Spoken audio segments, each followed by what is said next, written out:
Just turn around and leave me. The tear in my eye drops on the floor alongside my speed.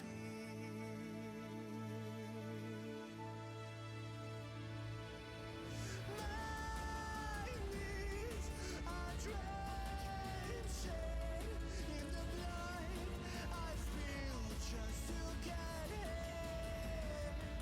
When I look around me. Hey everyone, how have you all been? Right now, it is way too late. For some reason, Twitch didn't work. I had to restart the PC and then I had to get dinner. So, yeah, it's super late. So, I'll be kind of like half talking, half whispering. And yeah, we are going to be doing following. So, this is the plan, alright? Um, 2 tutorials a day for 2 to 3 months to learn the basics about game programming. But I'm at university. I've learned Python. We're learning right now Java, HTML, full stack, as well as the backend, and we're also connected to AWS. But yeah, that's that. What we'll be trying to do though, it's freaking today, right now, in an hour, make a game. Because, and when we're done, we are gonna make a game in 2 days, then a week, then in 2 weeks, and then we repeat over and over for like 3 months, maybe. And yeah, that way we are good at not just making a game, we're good at making the game, finishing the game, packaging the game, and publishing it in a website so then you could download it or anyone at that. And in my previous attempts to a stream, I actually did a Notion page where I could keep track of basically each and every project. And so far, for day one, what we are going to implement is the following in this 1 hour game. Oh wait, I need to get actually a countdown running. Damn it. But when we start the one, we click play on the Unreal Engine. And so, wait a second, Unreal Engine, the first time it needs to like render all the images, right? Oh no, oh no. Let's actually start running it. Alright, I could launch. Slow the prerequisites. Okay. Well, there we go. This PC. Oh no. Is it bugged? Oh my gosh. I can see my stream stats and they just went down to red. Damn. Okay. Just giving administrative permissions and we are in the Unreal Engine logo. I don't think I can move it right now though. 9%. I'm afraid if I start dragging this loading screen, it's actually gonna like freeze. So, yeah. Anyway, in the meantime, actually, I can show you my freaking Notion page. So, we have 1 hour to make a game. Our first very game, dude. That's able to be downloadable from a website. Executable the file. It needs to have a start menu with the play, settings, and exit. And the game itself, we need to be able to move left and right. In the middle of the game, we need to be able to pause it by pressing escape, which will display a menu with the buttons continue, settings, and back to menu. Which means actually the settings, yeah, that'll be the way. I actually need this one first. Compile game and publish on website. There we go. And the settings, oh actually I split the settings into graphic tab with brightness, and this is audio tab.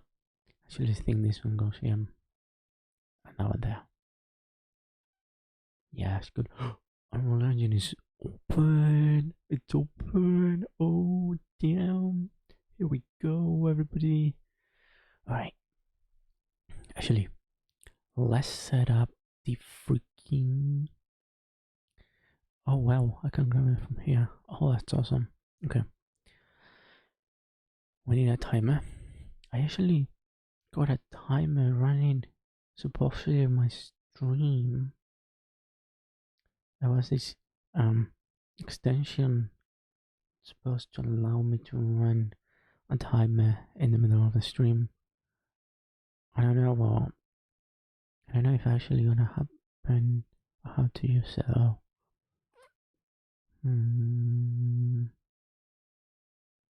No. I might need to open.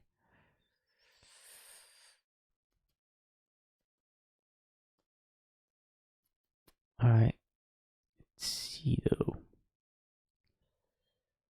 So this one open. I'm gonna search for Twitch TV. It's actually this one open there. Alright, I'm gonna go to my channel. Holy shit, No, my creator summary actually. Sorry about that. Dude, Steam. Yeah. Oh, I remember this process. I said I remember having the setting of disabling autoplay on videos, and it was supposed to be muted as well. The video. It's failing there. Anyway, we Timmy seems I cannot run the extension. That's annoying. Where else? Oh, on my channel. I should be there, right? How do you run an extension? Channel? Channel. No way, no, it's not a channel, it's back to Twitch. Oh, no, it is Twitch channel.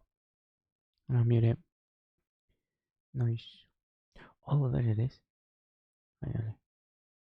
Add it to my channel. But it's already my channel. Bro. Configure.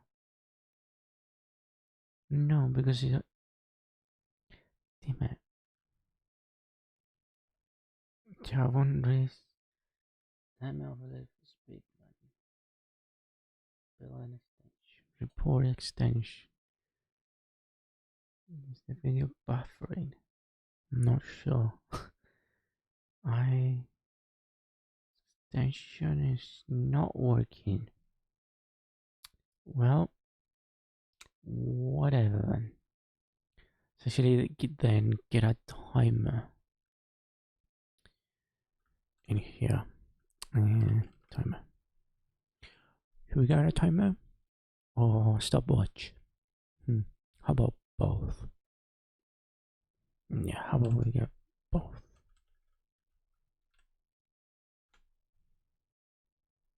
There we go. Okay, I'm gonna give it play. And the timer. Oh wait, an hour. Yeah, that's good. No wait, that's a minute. We need an hour. There we go. Okay. Okay. I think I'm gonna keep it track in here as well, you know. So this would be. It's actually just add a note like that. We'll be starting at 4:10.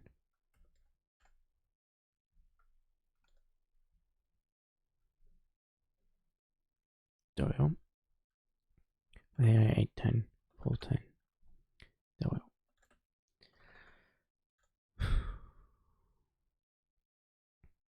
Alright. 3, 2, 1, go. Damn it. Okay, what do we need to do?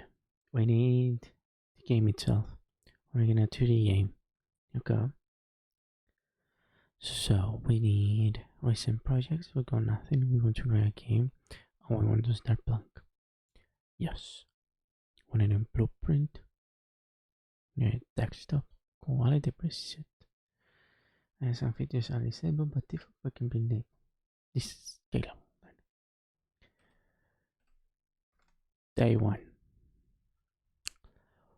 Let's go. Great. Okay. So we need to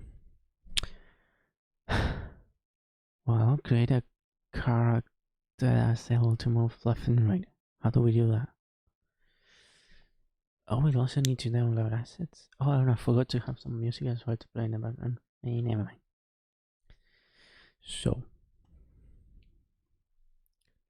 we'll have YouTube. Okay, Unreal Engine is loading, and our time is running right now. I don't know if no, it doesn't work. Oh well. Okay. And still loading. That's alright. Stream seems to be going well. We are going to open up YouTube. And you could be like that. Awesome. I'll get a bit bigger. Yeah, awesome. Let's see. Unreal Engine 2D. We shouldn't search in YouTube, shouldn't we?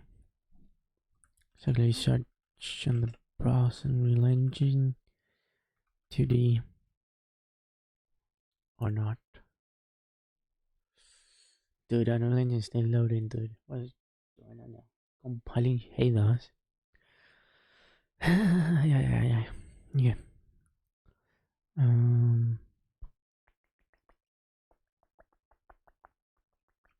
Tutorial. I guess so.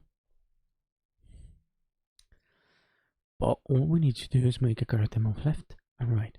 That's it. That's it. And then we start working the menu. Okay. Complete beginner guide. Who are you? Cobra code. Yeah. Yeah, I know this tutorial. I've said it like 3 times. Damn it. Are we? Yeah, you know what? This is actually a good baseline. Yeah. This is actually a good baseline. Okay. But the thing is, it doesn't package it. Yeah, he doesn't like compile it at the end, you know? It's like, we'll definitely be able to achieve this part with the tutorial. I don't think he does a menu on this video actually. So we're actually going to have to kind of search for another tutorial for all these other steps, you know? Okay. But this one should be good baseline. Dude, Unreal Engine is still freaking compiling shaders. Yep, compiling shaders. Precisely. I want a timer. It's running.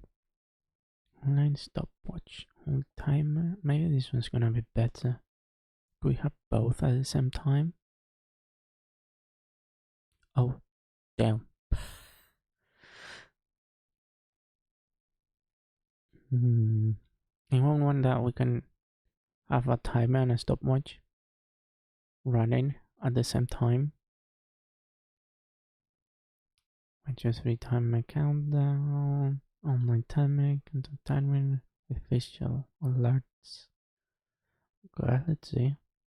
I mean, in the meantime, Unreal Engine is freaking doing it. So jump, jump to 70%. Oh, that's awesome. I don't think there's any. But wait, we got this bad boy, which means we could do something like this. Oh, there. Our engine is up.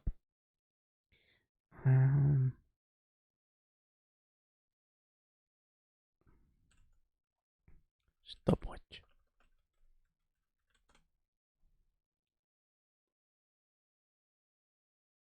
There we go. Haha. Okay. And then I'm like 1 hour right there. Our timer is up. Let's start it all up.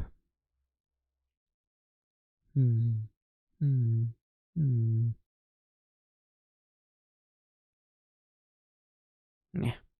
There. Okay. Let's go. Let's bring. Oh my gosh. Oh my gosh. Oh, okay. I was trying to drag this thing into here, but this is the window. This is what, the interface, I guess. Oh my gosh, this is insane. Okay, how can I have my chat on my browser open? No, wait, you actually need to see what I'm seeing in my browser. So we need to bring it here actually. Okay. So yeah, let's follow this tutorial first. We'll go over importing sprite sheets and tile sets, creating a small stage with tile maps, setting up a character, animation switching between idle, running, and jumping, and also the best settings and best practices when making oh, that's games right. in Unreal Engine. We'll We also actually need improvements to the this movement sprite. to make the character fun to control. I already made a video on this topic about a year and a half ago that got over 600,000 views. However, a couple of things have changed with Unreal, and I also made many improvements to the workflow, so this will be the definitive Unreal 2D video If for this 2024 and onward. For is tutorial, I use latest, Unreal Engine 5.3, which is the current version. But if you watch this video at a later time, you should also be able to use any version newer than 5.3 as well. In the project browser, click on Games, and here we have a bunch of different templates. Sadly, there is no 2D template with Unreal Engine 5, and the ones you see here are custom templates I made by myself. If you're interested in these, there's a link in the description where you can get the basic template for free and the 2 advanced templates as a patron. But for this tutorial, I want to show you how to make a 2D game from scratch, so let's use the blank template and leave all of the settings on the right as they are by default. We want this to be a blueprint project for oh no, with we turned the quality to and no ray tracing, and also no starter content. Then give the project a name and click on create. okay. Once it's done loading, you can see this huge open world map, which we're not going to use. We want to first create a small 2D stage, which our character can stand on. Click on File, New Level, and select the empty level and click on Create. We don't want to have any lighting or sky sphere, so this is perfect for making 2D stages. To make sure the stage doesn't disappear, we'll have to save it. Click on File, Save Level As. Oh my gosh. Create a new folder called No. I'm already lost. Damn it. You can stand on. Click on File. Yes. New Level. Yes. And select We already did that. Click on Create. We don't have any lighting or sky sphere, so this is perfect for making 2D stages. To make sure the stage doesn't disappear, we'll have to save it. Click on File, Save Level As. No. Save current level. That's not save level as. Save current level. Damn it. In the content folder, create a new folder called Maps. Okay.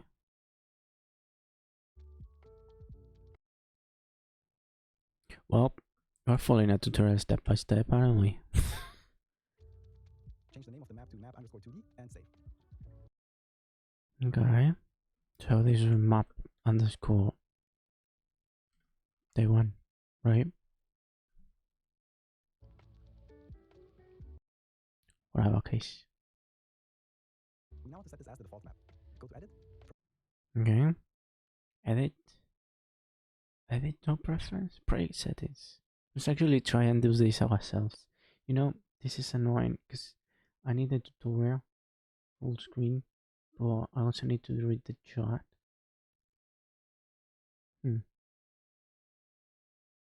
And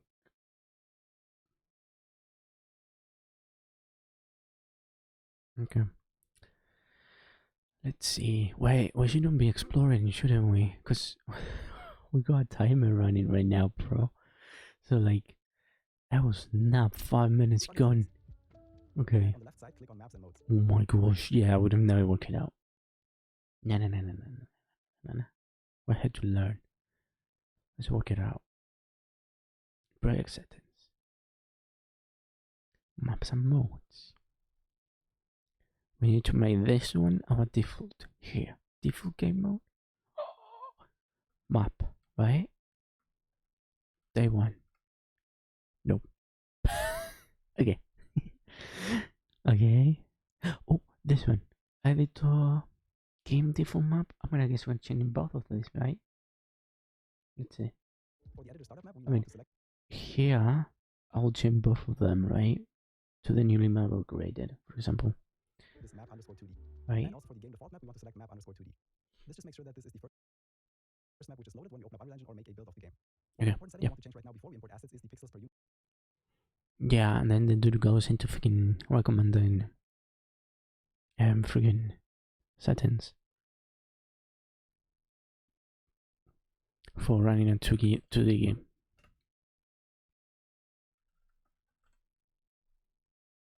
Setting. By default, this is 1.0, which means that 1 pixel for a sprite is 1 Unreal Engine unit, which is 1 centimeter. In most cases, this is much too small though, and since our character is 48 pixels tall, it would only be 48 centimeters tall in the game, which is way too small for a human. Oh This damn. would cause some issues with settings such as the step height and would allow us to teleport up and down ledges, which is something we definitely don't want. I believe making the character about 3 times as tall should suffice and make it about 145 centimeters, which is in a reasonable range. And if we type in 0.33 here, that will achieve the effect of scaling up our pixel art by 3. Now for all of the assets we'll import and create after this, the new pixels per unit setting will be applied.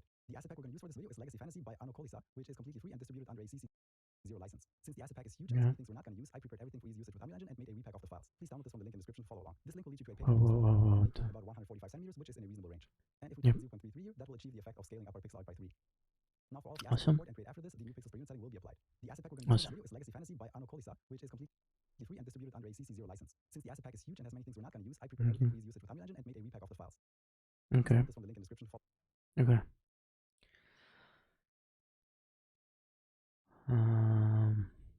I'm going to guess we're going to need to download both of this.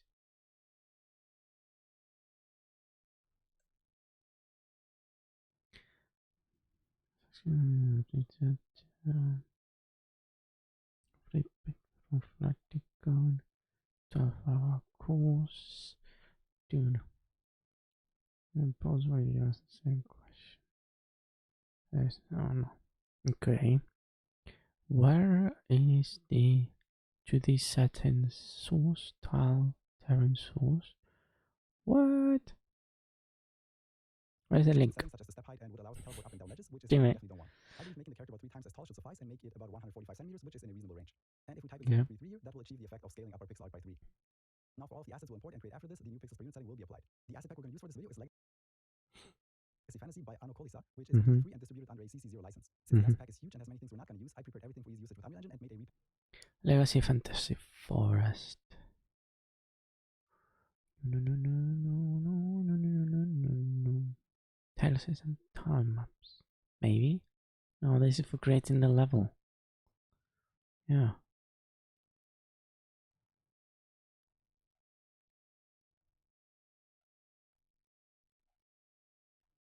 Yeah, this is not it.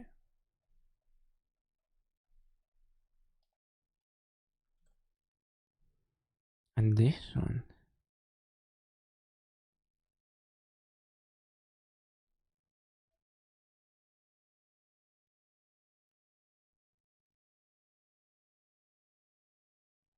Wait, is this a tutorial? This cover code?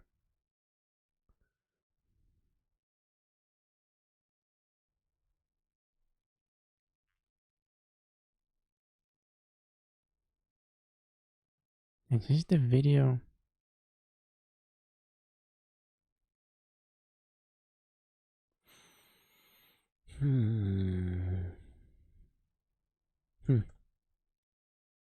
So confused. Oh, that's the source for the 2D settings. Okay. Oh, there it is. Damn it. What the heck? Ah, stress. Okay. So, do that one. Time is going. Yes. Save. Okay. Then we're gonna open it up. Download legacy. We're gonna extract all, and we open it. Check off the files. Character. Download this from the link in the description following. Yep. This link will lead you to a Patreon post where the files are hosted, but everybody Yep. can download these even if they're not a member, so don't worry. Mhm. Just click on it to download the zip file. After that, Yep. you have to right-click the archive and unzip the files. Yep. Here we have the Done. character folder, which has the sprite sheet, Awesome. and the environment folder, which has a few tile sets. Awesome. Oh, actually. So that's a character folder. Oops.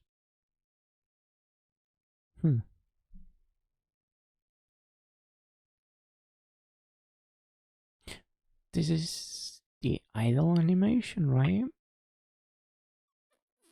This is the what? Running or walking? I'm so confused.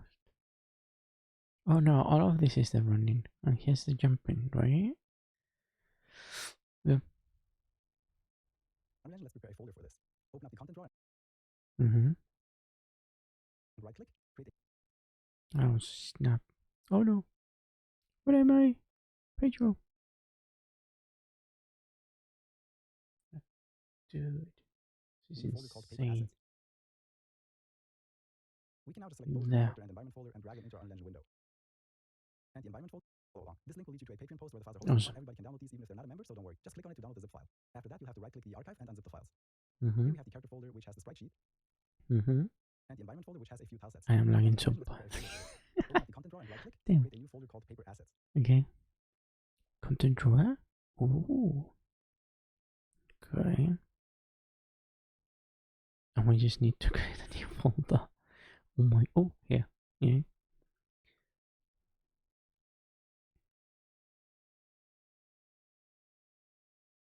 Paper assets.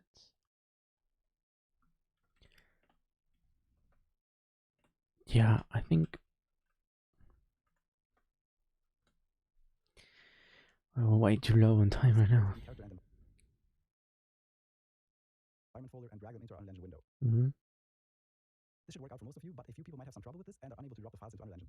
In that case, try using the import button on the top left of the content drawer, which usually works around that issue. Now that we have all of our textures in Unlegend, let's have a look at the environmental assets. If you double-click the T_tiles main texture and zoom in, you can tell that something is off and it looks very blurry. This is because the default settings for textures introduce texture filtering and other settings that don't work well with PixArt. To work around that though, we only have to right-click the texture, go to sprite actions, and apply paper to the texture settings. Try using the import button on the top left of the content drawer, which usually works around that issue. Now that we have all of our textures in Unlegend, let's have a look at the environmental assets. If you double-click the T_tiles main texture and zoom in, you can tell that something is off and it looks very blurry. This is because the default settings for textures introduce texture filtering and other settings that don't work well with PixArt. To work around that though, we only have to right-click the texture, go to sprite actions, and apply paper to the texture settings. This will update the settings to be ideal for pixel art, and you can see that when we zoom in. Select all of the other environmental textures as well by holding shift and clicking all of them, and apply the paper to the texture settings to them as well. To use these textures with a timeline, Wait, we what? convert them to tile sets. Let's start with the one on the right, which is T. This will update the settings to be ideal for pixel art. To work around that though, we only have to right-click the texture, go to Yes. sprite actions, and apply. Oh, sprite actions. Okay. Oh, there it is. Apply paper to the texture settings. Paper to the texture settings. Mm-hmm. This will update the settings to be ideal for pixel art, and you can see that when we zoom in. Select all of the other environmental textures as well by holding shift and clicking all of them, and apply the paper to the texture settings to them as well. Oh, that's To use these convenient. textures with a time map, we first need to convert them to tile sets. Let's start with the one on the right, which is T_tiles main, and right-click it. Go to sprite actions and create tile set. Double-click the newly created tile set to open it up. Here in the tile set editor, there are only a couple of things we have to do before we can use these tiles in the game. The first thing we need to figure out is the tile size. We can see here on the right side that it's set to 32 by 32 by default. However, if we click around on the left side, you can see that the size of the square doesn't really match the tiles themselves. Sometimes the asset will mention the tile size, but other times you just have to use some trial and error to figure it out by yourself. For this asset, I know that the correct size is 16 by 16, so we can just type that in. Now that we have the correct tile size, the only thing left to do here is assigning the collision to the tiles that need it. Let's start from the top left. In the case of this asset, we actually don't want to assign collision to the topmost grass layer, because we want the character to nicely stand on top of the grass and not float above it. So let's assign collision starting from the second row. We can simply click on add box to add a box collision here. On the right side, we could also make some adjustments, but the default is fine here. Let's click on the next tile and also add a box here. The problem we have now is that it's not hard for us to. Right side, we could also make some adjustments, but the default is fine here. Let's click on the next tile and also add a box here.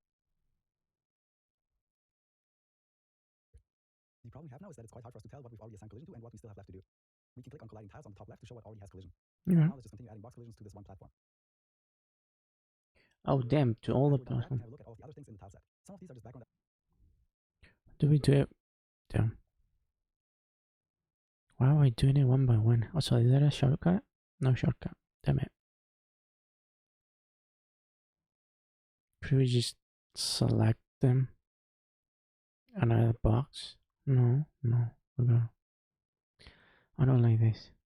Now vertical, swap viewers, refresh mass, metadata tiles. Select two. If you select one. Huh.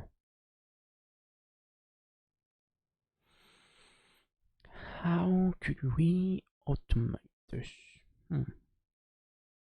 So we could edit editor preference, presettings maybe.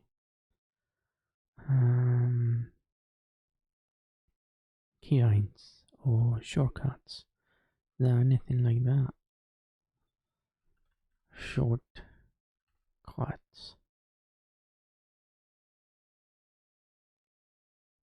No. Key point. No. Damn it. Whatever.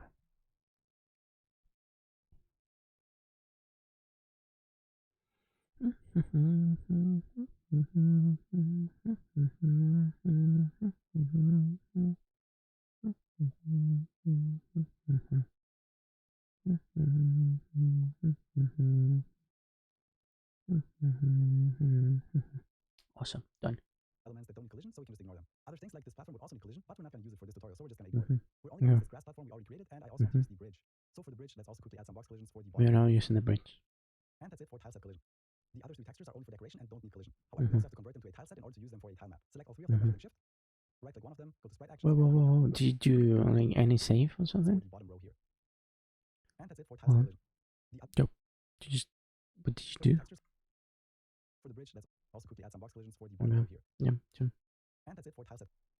Oh, you just close it. Okay. Boom. Okay. Collision.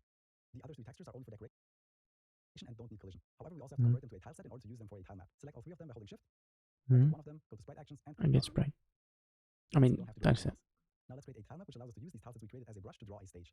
Look for the t_tiles main _tile set, right click it, and click on create tile map. I'll just Okay.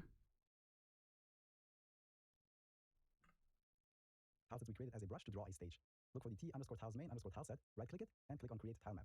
I'll just call it tm_stage. Double click to open it up. One thing I have to tell you about this tile map editor is that it's actually quite prone to crashing, and the crash mostly happens if you try to close the tile map window. So if possible, just try to always keep this window open and make sure to save frequently. With that out of the way, let's start making a very simple stage which our character can stand on. Here in the middle, you can see our tile map area in which we can draw. However, right now it's very small. On the right side, I want to set the map width to 50, and also set the map height to 50 to give us some room to work with. Now on the left side, we can just select the entire platform which we apply collision to use it as a brush. And then I want to place it somewhere near the bottom of the tile map, but not all the way at the bottom.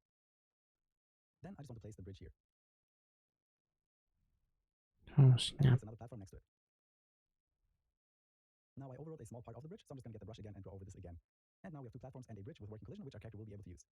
I don't like having no background though, so I want to implement another Oh, layer. damn. On the top right, you can see a list of the tile layers, and we're currently on layer 1. Right click this and rename it to gameplay to make it very easy to understand what this is used for. Click on the plus icon to add a new layer, right click, Okay. background. Now on the left side, we can click on this array looking icon to select our active tile set. Select the t_sky_tile set. Okay. First, let's just select one of these neutral blue tiles, and I want to fill up the entire background with these. So instead of the paintbrush, I want to select the fill tool. And while on the background layer, just left click. Our platforms have disappeared, and we need to click on the down arrow to rearrange the layer order. And now we have a small stage with a background. Don't close the tile map window because, like I said before, there's a risk of crashing Unreal, but go back to the map. And now from the content drawer, we can just drag out this tm_stage tile map. Just to keep things organized, I want to reset the location to the default, Yeah, so we can just sure. click the reset arrow to set Good everything enough. to 0, 0.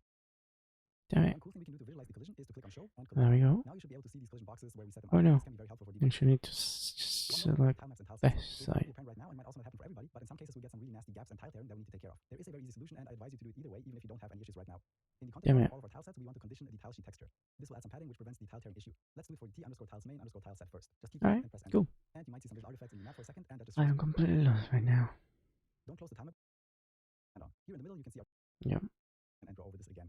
Mm-hmm. And now we have two platforms and a bridge with working collision, which our character will be able to use. Mm-hmm. I don't like having no background though, so I want to implement another layer. On the top, Wait. You set it the tiles. Okay. click this Yeah, and sure. to gameplay to make it very easy to understand what this is used for. Click on the Whoa. plus icon to add a new layer. character will be able to use. Mm-hmm. I don't like having no background though, so I want to implement another layer. On top right, you can see a list of the tile layers, and we're currently on This one. layer 1. Right-click this and rename it to gameplay to make it very easy to understand what Mm-hmm. Gameplay. this is used for. Click on the plus icon to add a new layer, right-click and rename it to background. Mm. Now on the left side, we can click on this array-looking icon to select our active tile set. Select the T_sky_tile set. Damn you. Select one of these neutral blue tiles, and I want to click on the plus icon to add a new layer, right-click and rename it to background. Now on the left side, we can click on this array-looking icon to select our active tile set. Select the T_sky_tile set.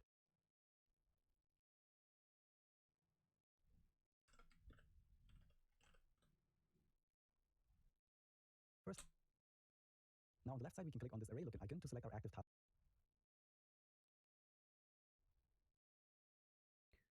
What little icon? This one. I'm gonna select this one. Okay. Set. Select the T_sky_tile set. First, let's just select one of these neutral blue tiles, and I want to fill up the entire background with these. So instead of the paintbrush, I want to select the fill tool. Okay. Fill. And while we're on the background layer, just left click. Our platforms have Boom. Down. and we need to click on the down arrow to rearrange the layer order. And Okay. We don't have no down arrow to do up. Okay, cool. now we have a small stage with a background. Oh no, we didn't want. Fuck. Damn it. We got this at the bottom when we shouldn't have gotten it at the bottom. Damn it. If you go back. Control C, I guess. Okay. Oops. Why is this not working? Oh no. Save all, edit, control. Why? Why? I want to try and select all of this. Paint. This one. Paint. We don't want to paint. Want to move. Select mode. Translate mode. No, we don't want that.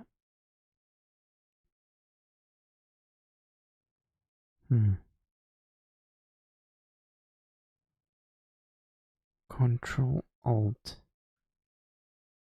It's not working. Background. Gameplay. Move. Not working.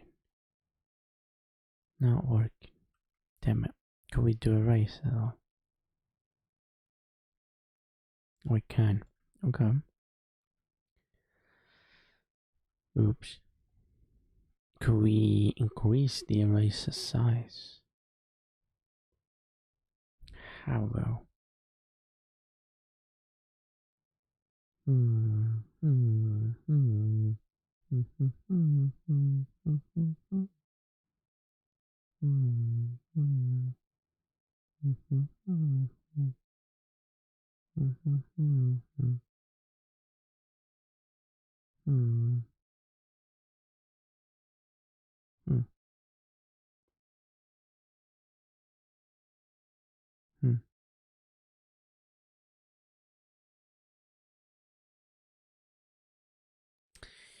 Down.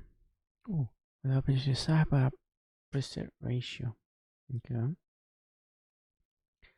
Oh, that's not doing it.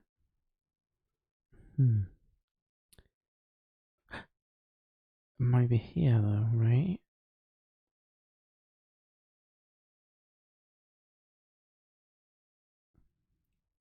Damn, bro, so many settings.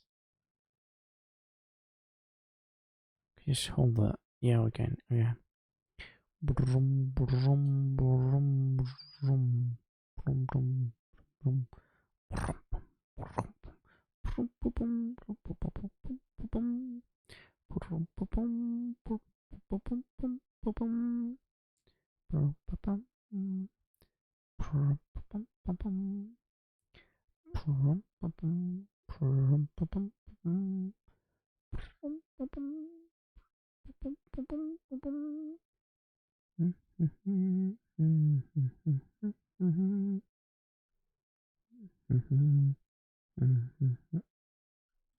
Oh, damn. Okay.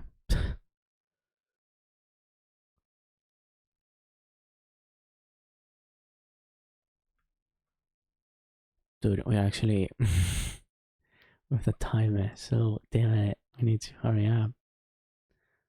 Okay, done. Next one. Okay, yeah. Thank goodness.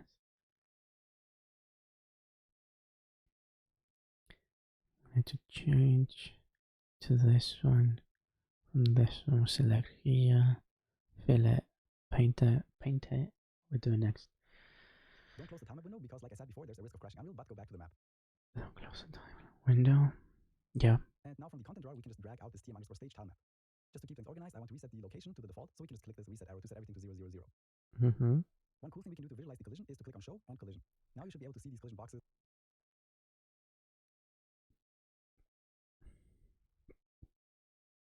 This is where we set them up, and this can be very helpful for debugging. Mm-hmm. One more thing about crashing Unreal, but go back to the map. Damn Now it. from the content drawer, we can just drag out Wait. this tm_stage tile map. The left arrow just popped out. Click on the plus icon to add a new layer. Right. Rearrange the layer order.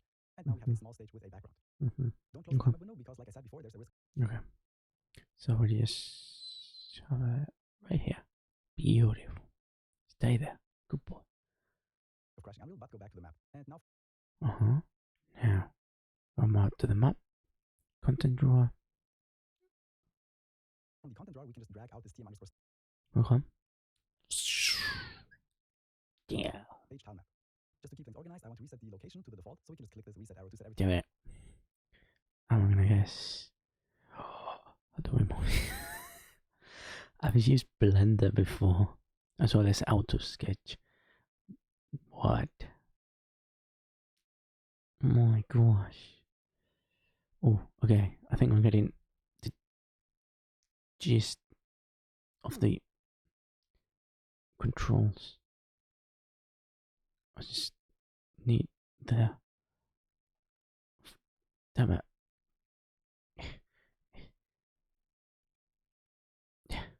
Can we. There's supposed to be a button that allows us to freaking focus an item, right? No, whatever. To 0, 0, 0. 0, 0, 0. All of the 0, 0, 0, 0. 0, 0, 0. Oh, all of the 0, 0, 0, 0. All of the 0, 0, 0, 0. Okay. Oh, beautiful. One cool thing we can do to visualize the collision is to click on show on collision. Now you should be able to see these collision boxes where we set them up, and this can be very helpful for debugging. One more thing about Well? maps and tile sets. It might not be apparent right now. Why the hell do you have that? What? Oh no. Everything to 0, 0, 0. Mm-hmm.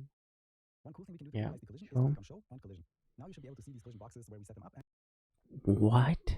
What is that option? I don't have it. No, that's not fair. Collection. There's collection show.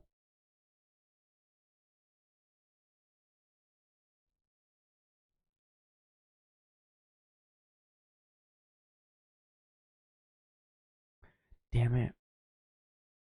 World space selection mode. Collection show. Collection show. Collection show. Collection show. Oh my gosh. Collection show. Collection show. Holy crap. Collection show. We got a show our beautiful collections. Where made up? Oh, here on the eye. Here. Somewhere here, right?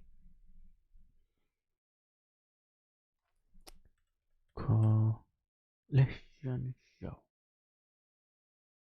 Right? So where we click this one cool thing we can do to visualize the But collision then- is to click on show on collision. Now you should be able to Yeah, that's that one. It's the same icon. Holy damn. Where are you? Here you are. Which means we can now see the collisions. Awesome. Now, how do you zoom all the way down there? Oh, that's how you do it. Okay. And then, how do you move? Like this and this. Oh my gosh, finally.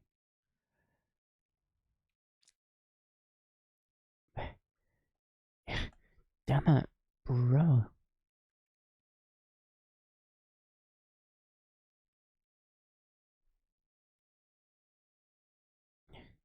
There we go. Whew, finally. collision boxes where we set them up, and this can be very helpful for debugging. Mm-hmm. One more thing about the tile maps and tile sets. It might not be apparent right now and might also not happen for everybody, but in some cases we get some really nasty gaps and tile tearing that we need to take care of. There is a very easy solution, and I advise you to do it either way, even if you don't have any issues right now. In the content drawer for all of our tile sets, we want And the content drawer with our tile sets. Alright. addition the tile sheet texture. This will add some padding which prevents the tile tearing issue. Let's do it for the t_tiles main_tile set first. Just keep the name and press enter. And What?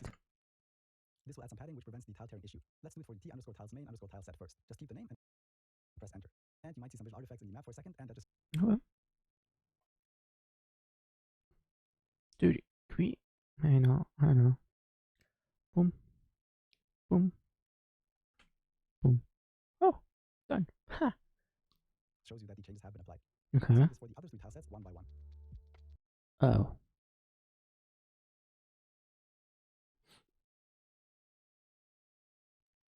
See some visual artifacts in the map for a second, and that just shows you that the changes have been applied. Now also do this for the other three tile sets one by one. What the heck?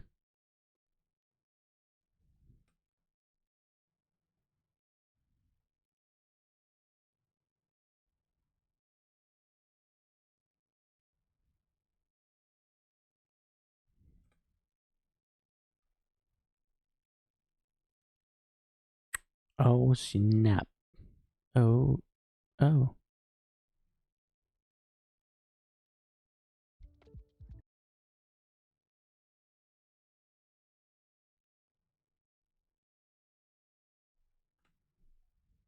Okay. And for now, this is all the work we have to do when it comes to the stage, and let's now get to the most exciting part, which is the character. In the content drawer, go to paper assets and character. Yay.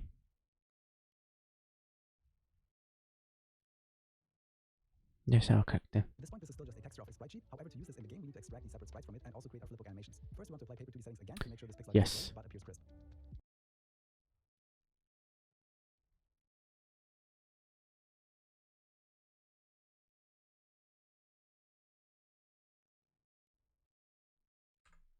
Extract the separate sprites from it and also create our flipbook animations. First, we want to apply paper 2D settings again to make sure this pixel art isn't blurry but appears crisp.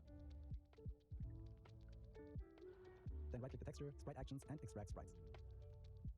What? You can navigate this area on the left by holding right-click and dragging around, and you can also zoom in with the mouse wheel. Ah, you made me do. This mobile is from it and also create our flipbook animations. First, we want to apply paper 2D settings again to make sure this pixel art isn't blurry but appears Yes. crisp.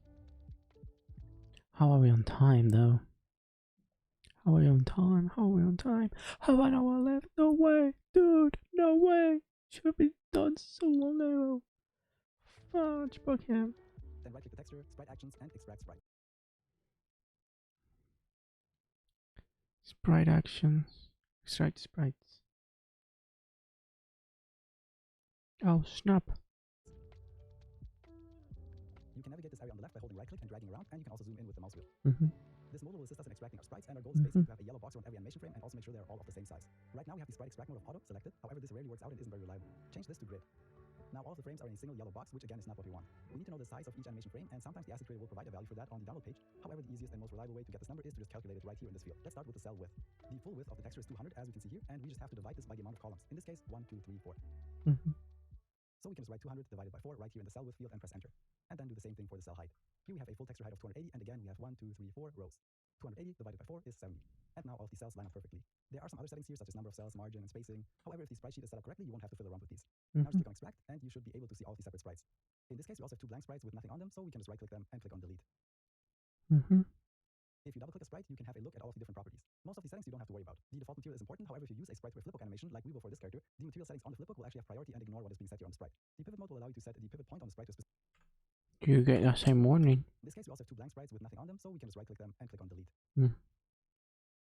If you double-click a sprite, you can have a look at all of the different properties. Most of the settings you don't have to worry about. The default material is Hmm. important, however, if you use a sprite with flipbook animation like we will for this character, the material settings on the flipbook will actually have priority and ignore what is being set here on the sprite. The pivot mode will allow you to set the pivot point on the sprite to a specific location and can be useful. However, in this case, we won't need it. The most important setting by far is the pixels per unit. In simple terms, this will allow you to scale the sprite in relation to Unreal Engine units. Since we already changed this in Which before is creating the sprite, you can see that it is now 0.33, which is the value we want. Now let's yes. create a flipbook for each of our different animations. A flipbook animation is basically just a collection of sprites that play one after another to give the Mhm. movement. We can easily create one by selecting all of the sprites we want included. Click on the first sprite, hold shift, and select the first 4 sprites for the idle animation.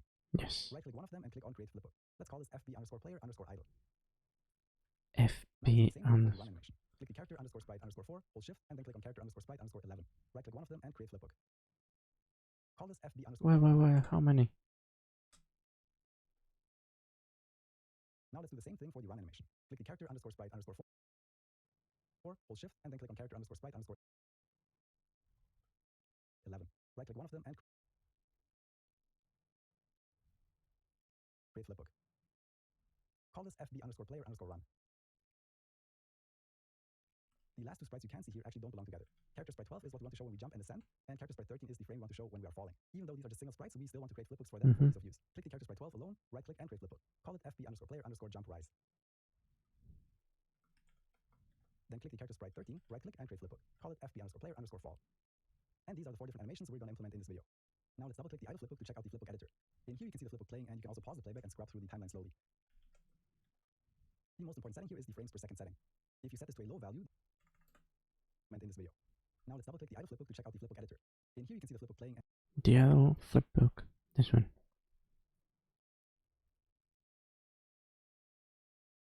On. And you can also pause the playback and scrub through the timeline slowly.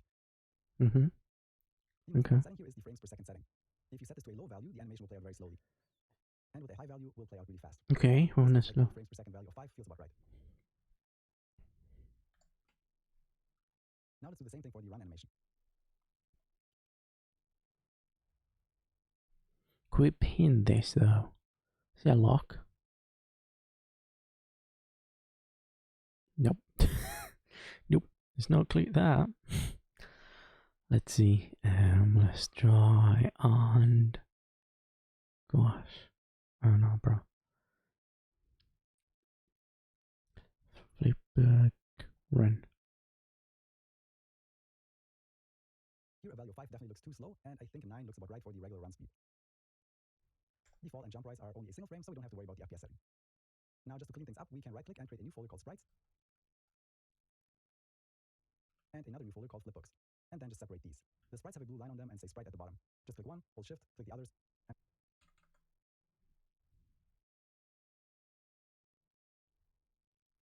the fall and jump rise are only a single frame, so we don't have to worry about the FPS setting. Now just to clean things up, we can right-click and create a new folder called sprites, and another new folder called flipbooks, and then just separate these. The sprites have a blue line on them and say sprite at the bottom. Just click one, hold shift, click the others, and drag them in here. Select move here, and then just do the same thing for the remaining flipbooks with the green line. We can now close the window for the sprites, but keep the tilemap open to prevent editor crashes. Awesome, we now prepared all of the art assets we need for our character. So let's start working on the character blueprint. In the content folder, right-click and create a new folder called blueprints. Open it up. Right-click again and create a new blueprint class. Out of the prepared all of the art assets we need for our character. Select move here, and then just do the same thing for the remaining flipbooks with the green line. Awesome. We can now close the window for the sprites, but keep the tilemap open to prevent editor crashes. Awesome, we now prepared all of the art assets we need for our character. So let's start working on the character blueprint. In the content folder, right-click and create a new folder called blueprints. On your content called blueprints. Cool. Open it up. Right-click again and create a new blueprint class. Out of the common ones, the character parent class is the closest thing to what we want. However, there actually also is a parent class specifically for paper 2D characters under all classes. Here we can just search for paper, and you'll be able to see the paper character. Mark it and click on select. Let's call this BP_player and open it up. In the viewport, you can see that we have very basic things set up since we inherited from the paper character. We have a caps lock there and open it up. Mark it and click on select. Let's call this BP_player and open it up. In the viewport, you can see that we have very basic things set up since we inherited from the paper character. We have a capsule component that will take care of our collision with the world. This thing, which is called a sprite, is actually a flipbook component, which we'll be using to play back our flipbook animations. And the character movement component makes it very easy for us to set up a character that can move around, jump, and all of those kind of things just by changing a couple of settings. Let's take care of the sprite first. Click the sprite component. On the right side for the source flipbook, we now want to select the fb_player_idle. Now, since we already set up our pixel per unit settings in the beginning, the sprite is already a pretty good size and almost fits the pixel perfectly. What? But _player_idle settings. Let's take care of the sprite first. Click the sprite component. On Mm-hmm. the right side for the source flipbook, we now want to select the fb_player_idle. Yeah. Idle. Oh, there it is. Now, since we already set up our pixel per unit settings in the beginning, the sprite is already a pretty good size and almost fits the capsule perfectly. But we can now go to the capsule component and make slight adjustments. For the half height, I think a value of 75 is perfect. Oh gosh.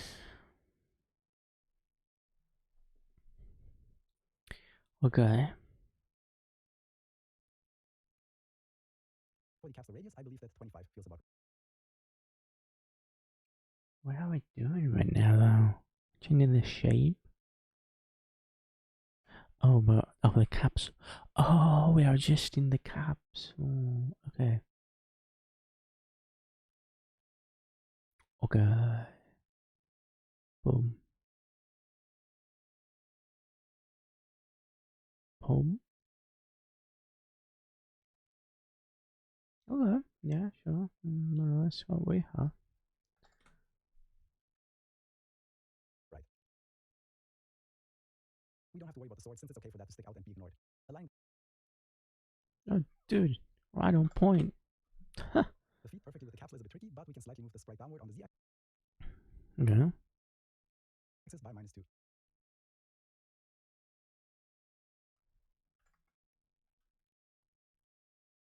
Now let's place the character in the world and get a feel for what it looks like.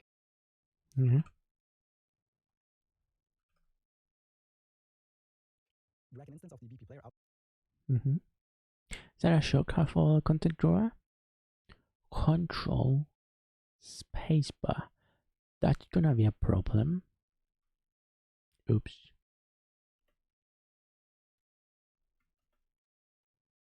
Yep. Yep. Let's see. It is control spacebar, right? Control plus spacebar. Yeah, that's gonna be a problem. Because I have a bird with power toys for power task or something. Power toys run. So, damn. Okay, buddy. You have to like be so aggressive and pooping on my face like dog. Damn. What?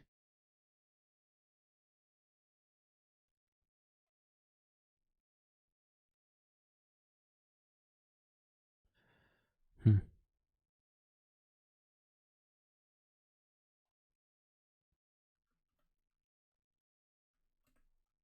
Hmm. Okay. Yeah, no, buddy.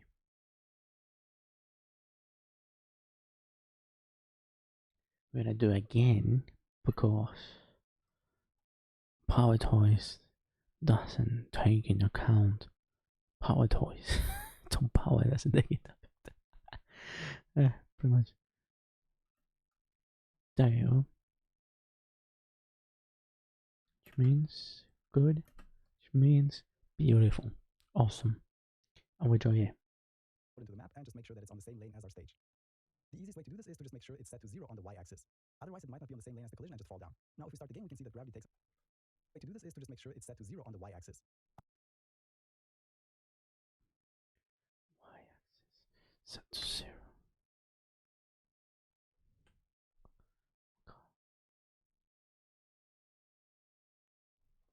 Okay. Otherwise, it might not be on the same lane as the collision and just fall down. Controls. How do you move like that, dude? Damn it. But then I wanna go. You have this selected, right? How do you do that? Oh, I get it. I get it. I get it. I'm getting it.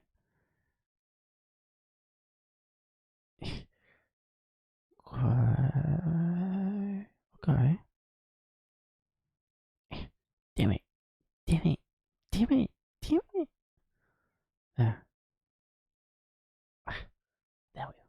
Kill it. As you can see that gravity takes effect and the character nicely stands. Oh, oh, I hit play. Damn it, I hit play on YouTube. Save it and play. Oh my gosh, that's so bright. On the platform.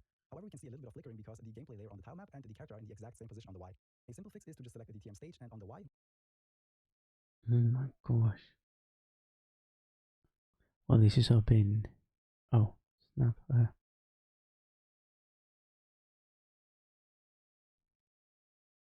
Move it slightly backward.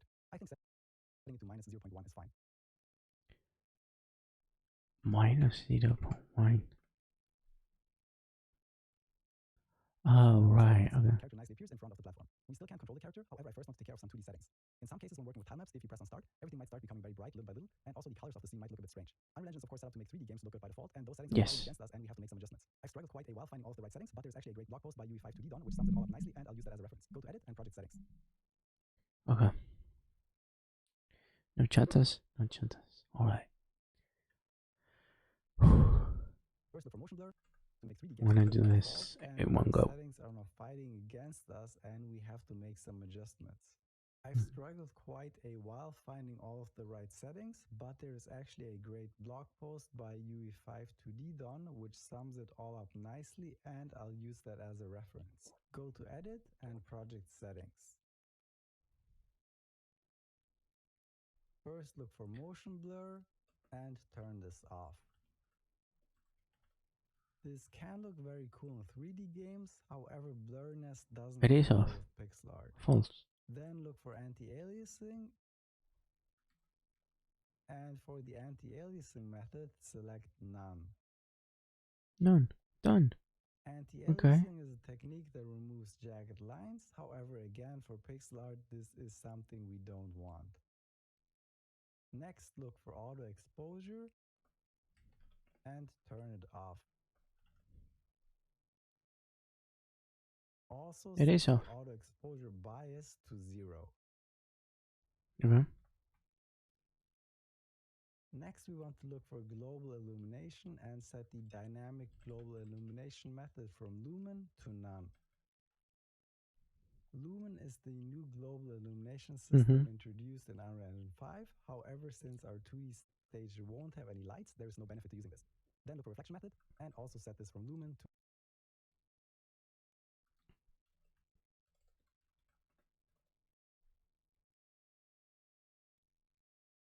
to none.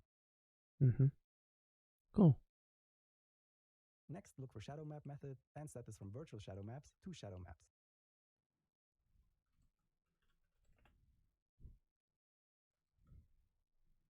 Virtual shadow maps to shadow maps. This is the old method that should be a bit more performant in our case. Lastly, look for ambient occlusion and turn both of these off. Ambient occlusion is a shadowing technique for 3D objects, but again, we don't have any lights and 3D objects, so there's no benefit to using this. All of the other settings we cannot set in the project settings, but have to create a post-processing volume for our level. To create one, we can click on the add icon here, volumes, and click on post-process volume. Just so we don't lose track of it, we want to put it to the 000 location, which we can do by just clicking on this reset arrow. Now we always know where to find it. You can have volumes like these which only affect a certain area in a stage, however we want it to affect the entire stage, so the position doesn't matter. While it's selected, we can just search for infinite and set infinite extent unbound to true. This means it will affect our entire stage regardless of size and position. Now we can take care of the remaining settings. Look for EV100. Both the min EV100 and max EV100 affect the auto exposure and can make the brightness of our sprites inaccurate. We just want to set both of these to 0.0. Next, look up vignette intensity. This creates a darkened rim around the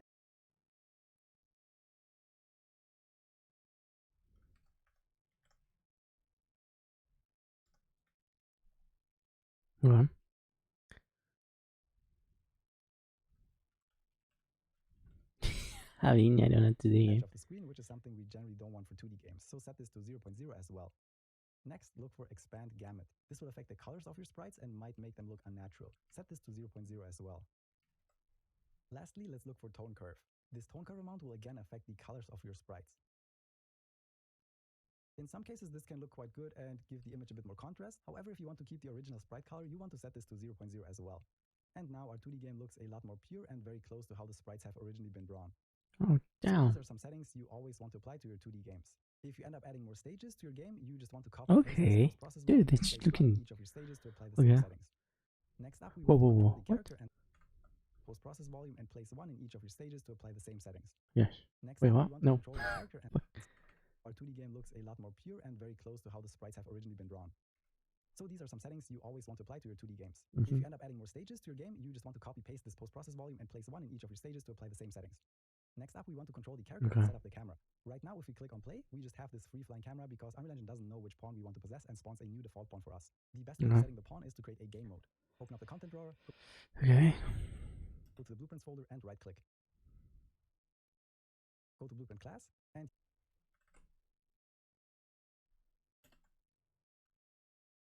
Bruh. It crashed. No, it crashed. Ah.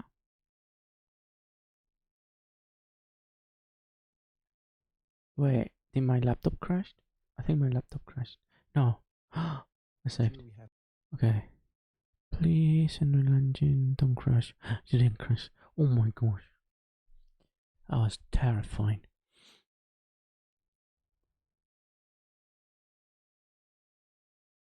What are we doing? Dude, default pawn for us. we already lost this. We got 10 minutes left. No way. And we haven't even freaking done the animations. What the heck, bruh? It's taking more than an hour, dude. That's insane. Okay. The best way of setting the pawn is to create a game mode. Open up the Mhm. content drawer, go to the Mhm. blueprints folder and right-click. Go to blueprint class, Yes. and here we have a game mode base, which we can use Game mode as the base. parent class. Okay. We call this GM_platformer and double-click it to open it up. This is a full-on blueprint which we can use in many different ways. However, for now, we only want to look at the right where it says classes. And for the default pawn class, select our BP_player to let Unreal know we want to control this character. But now if we press play, default pawn class, select our BP_player to let Unreal know we want to control this character. But now if we press play, nothing has changed because we also need to let Unreal know that we want to use this game mode we just created. Click on edit.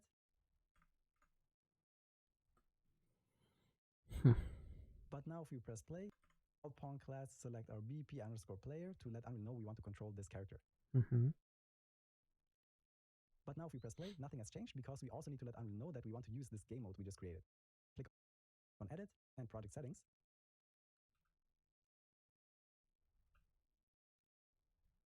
Edit. Project settings. And gameplay tags, maybe? Then on the Oh, list, click on snap. apps and modes. For the default game mode we want to select Yeah, I'm good. platformer. Are you still online? Oh Now gosh, we that's start so the game, we small, notice that bro. something is very different. We are now falling and still don't Probably really see what's lagging going on. badly. What's happening here is that Oh Unreal my is gosh, I'm basically horrible. I am red everywhere. We want to spawn on top of the screen. Select the player we currently have here and hit the delete key on your keyboard to delete it. Then click on the plus icon, go to basic, Lols. and look for player start. This is an object that lets Unreal Engine know where we want to spawn our default pawn. We can drag it into position and then also make sure that the green y-axis is set to 0 to line up with the ground. Now if we start the game, we're at least not falling anymore, but we still don't see our character. If you click on eject though and move around, you can see that the character is indeed being spawned without possessing it. We just haven't Wow. seen the camera yet, so it instead puts us in this weird first-person view. Okay, To alleviate the issue, let's open up the 20%. BP_player I mean, it's while showing the capsule is selected, we need to click on 1000 add and look for spring arm. Kelvin. Damn. While the spring arm is Wait, selected, I click lost on add my. again and I lost complete plot. I was so behind schedule. God damn it. We're actually out of time though. 7 minutes. Okay. Dude, if we could get. Bro. We haven't even done step 1 yet. I haven't seen any of that. Damn. Damn. Damn. hold this character. Okay. But now if we press play, Wait. Wait. You're supposed to show me the time to do all of this. And also, you're still too small. Delete the message, chat mode actions, chat appearance. I'm gonna toggle on read. Chat appearance. Oh, dude, I need the chat massive. I just need this. Our contest, animation, service, attention for new messages. There we go. Oh no, 2 minutes late. Expanded. Sure. Oops. Oops. Oops. Oops. Oops. Okay. What else? Emoji only shot. Chill mode. Slow mode. Ow, my mic. I am so sorry. And I am so tired. What time is it? Oh my gosh. Okay. We gotta get this done though. Gosh, and I wanted to do the second day as well today. Well, never mind.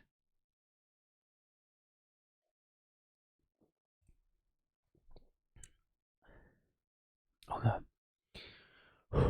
Let's finish this. Let's finish this. Nothing has changed because we also need to let Unreal know that we want to use this game mode we just created.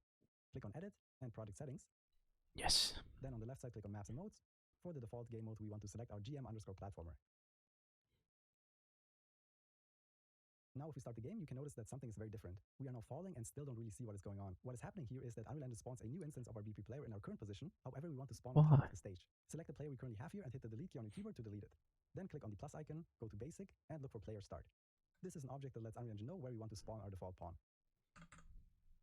However, we want to spawn on top of the stage. Select the player we currently have here and hit the delete key on your keyboard to delete it. Okay. No.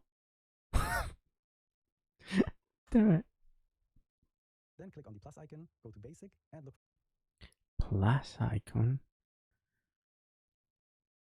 Spawn. Player start.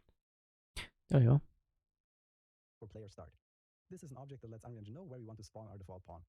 We can drag it into position and then also make sure that the green y-axis is set to 0 to line up with the ground. Now if we start the game, we're at least not falling anymore, but we still don't see our character. If you click on eject though and move around, you can see that the character is indeed being spawned and we are possessing it. We just haven't set up our camera yet, so it instead puts us in this weird first-person view. To alleviate that issue, let's spawn and we are possessing it. We just haven't set up our camera yet, so it instead puts us in this weird first-person view. Yep. To alleviate that issue, let's open up the BP_player blueprint. While the capsule is selected, we want to click on Add and look for Spring Arm. Which capsule? Player blueprint. While the capsule is selected, we want to click on Add. Oh, this capsule. Yeah. No, I didn't. Oh my gosh. And look for Spring Arm. Springer. While the Spring Arm is selected, click on Add again and add a camera. Now we want to change this to a sideways view. Select the Spring Arm, go into Rotate mode, and drag on the blue axis by -90 degrees. So we now look at the character from the front. Now when we start the game, we can finally get a good look at our character. All of this already looks pretty good, but we can make a few more adjustments. First of all, we want to go to the camera and set the projection mode from perspective to orthographic. That good? Then we can finally get a good look at our character. All of this is view. Select the Spring Arm, go into Rotate mode, and drag on the blue axis by -90 degrees. So we now look at the character from the front. No. Damn it. Now when we start the game, Okay. Save this. Oops. Save this. And when we start the game, everything breaks. Oh yeah. Pause it. Where are we? That's the problem. No. Breaking away. Okay. I think the issue is the distance of the camera. Isn't it? It needs to be further away. I think we didn't change that, right? Oh my gosh. Exactly, that's the issue. How about that? How about that? Well, now would it work? It works. Oh my gosh. Oh my gosh, it works. Okay. Oh, bloody hell, it works. Okay. Well, we need to align it with a sprite. it's just 0, 0, 0, which means you should be at 0, 0, 0. But you're not. Why? Because it's spring arm.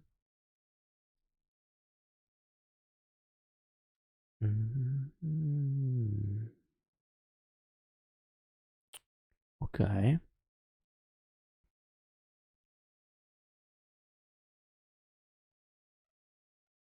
Wait, what?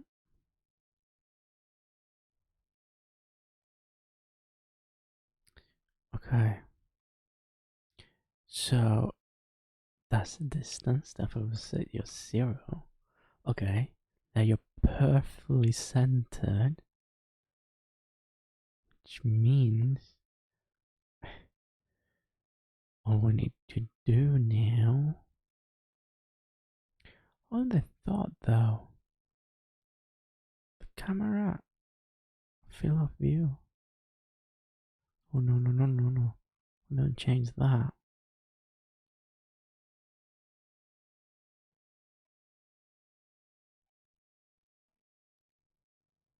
No, the camera is actually fine. I would have actually rotated the freaking.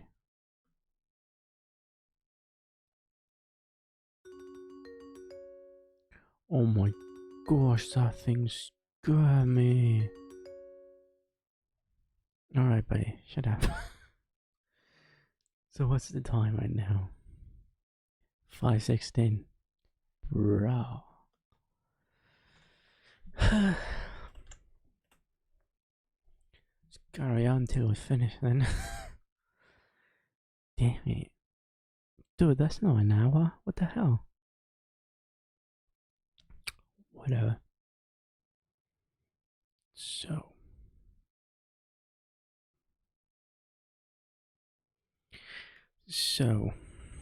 Let's keep toying with this thing. What is the camera? Button socket. Oh yeah. There's the camera.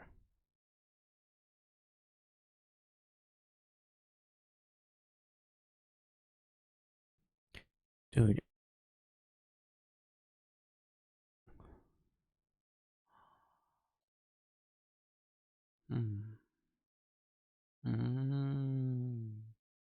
But then, do any of you see a number moving in here? Because I don't. Could have a position, right? Transform. This is it. Okay. Alright. What do you mean? There. Okay. And you, my friend, the spring is actually the one we actually need to rotate, right? Okay, that's the wrong way. Actually, if we do a 360, right? 180? Nope. 270 then. Yep. 270. Okay. 270, we got the distance that one can manage easily. Let's try, oops, 20 knot, 300, like the default. That should give us the same result. Too close. Let's do 3000.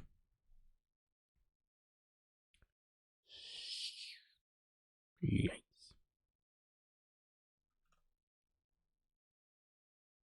1000 then. Okay. Okay. I like that. We can finally get a good look at our character. All of this already looks pretty good, but we can make a few more adjustments. First of all, we want to go to the camera and set the projection mode from perspective to orthographic. The effect of this might not be instantly apparent, but this removes all depth from our scene and creates a more pure 2D look. The orthographic camera actually used to be quite buggy and it wasn't recommended. However, it has seen many updates with Unreal Engine 5.3 and will hopefully continue to do so. Now, to change the distance of the camera, we cannot use the target arm length on the spring arm anymore. Instead, on the camera, we can now change the ortho width. The wider this is, the further away the camera will appear. Let's set this to 700.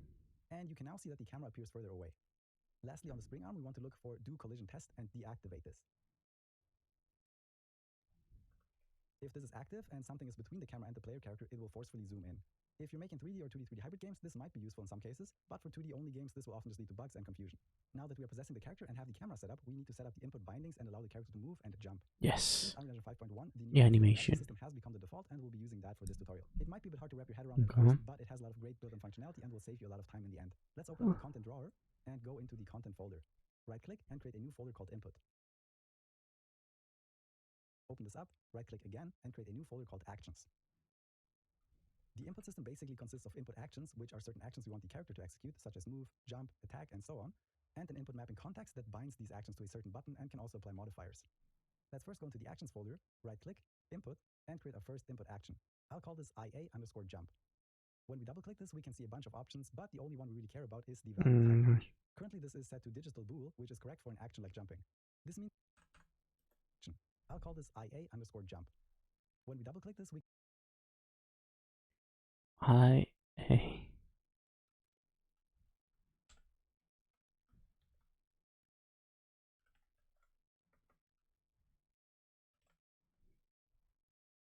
can see a bunch of options, but the only one we really care about is the value type. Currently, this is set to digital bool, which is correct for an action like jumping. This means that the input for this action can either be active Oh, wait, no. and that is the case for a regular button. Create another input action called IA_move. Open this up, and here we actually want to change the value type.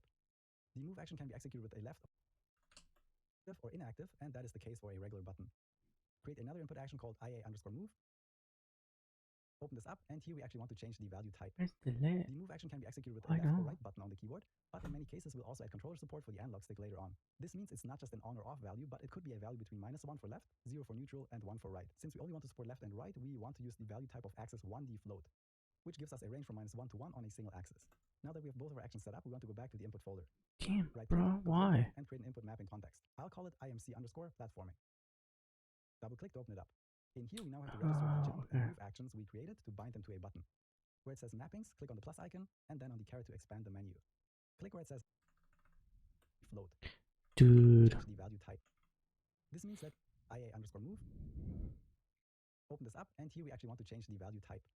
The move action can be executed with a left or right button on the keyboard, but in many cases we'll also add controller support for the analog stick later on. This means it's not just an on or off value, but it could be a value between -1 for left, 0 for neutral, and 1 for right. Since we only want to support left and right, we want to use the value type of axis 1D float, which gives us a range from -1 to 1 on a single axis. Now that we have both of our actions set up, we want to go back to the input folder. Right-click, go to input, and create an input mapping context. I'll call it IMC_platforming. Double-click to open it up. In here, we now have to register the jump and move actions we created to bind them to a button. Where it says mappings, click on the plus icon, and context. I'll call it IMC_platforming. IMC_platforming. What the hell is this guy on?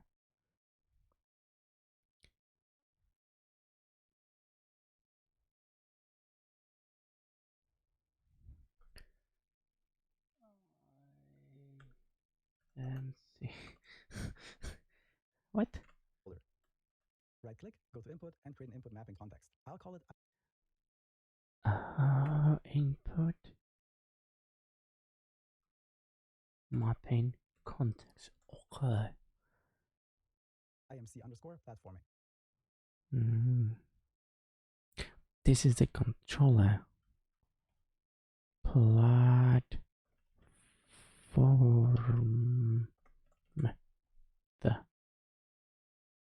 Double-click to open it up. In here, we now have to register the jump and move actions we created to bind them to a button. Where it says mappings, click on the plus icon, and then on the caret to expand the menu. Click where it says none and select IA_jump. Now again, expand the menu. Where and does here it we can say select which button we want to use for mappings? jumping. Just click on the keyboard icon and then press the key you want to assign. I'll just use the spacebar for jumping. And this is all we have to do for the jump. Bruh. Now again, expand the menu, and here we can set up which button. Click where it says none, and where it says mappings, click on the plus. What? Do we choose wrong one? Modifiers. No, mapping. Searching for mapping.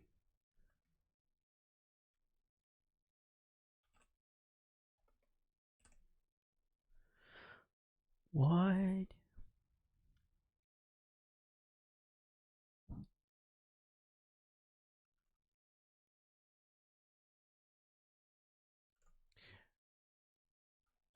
we did something wrong, didn't we?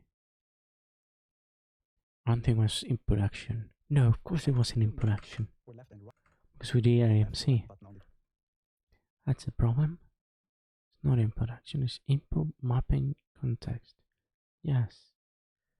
IMC platformer. And what is this? This is an input. Yes, it's receiving feedback authentication, feedback fed input action. We're receiving the sprites, right? Movement and input mapping. Oh wait, actually saw the description, right? Oh my gosh.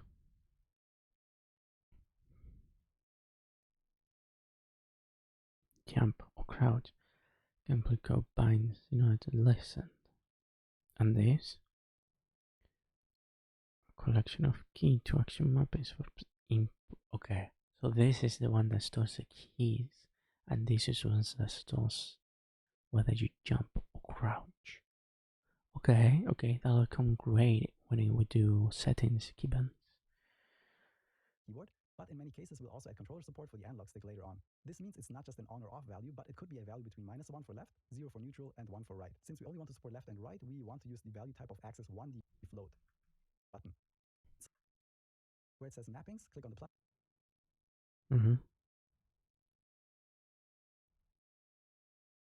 icon, and then on the caret to expand the menu. Click where it says none and select IA jump. Now again, expand the menu, and here we can set up which button we want to use for jumping. Oh my gosh.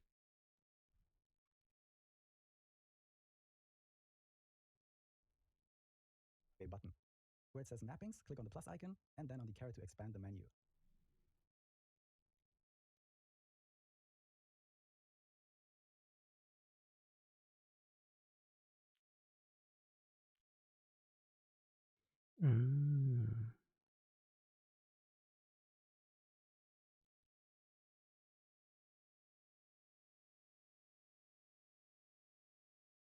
Yay.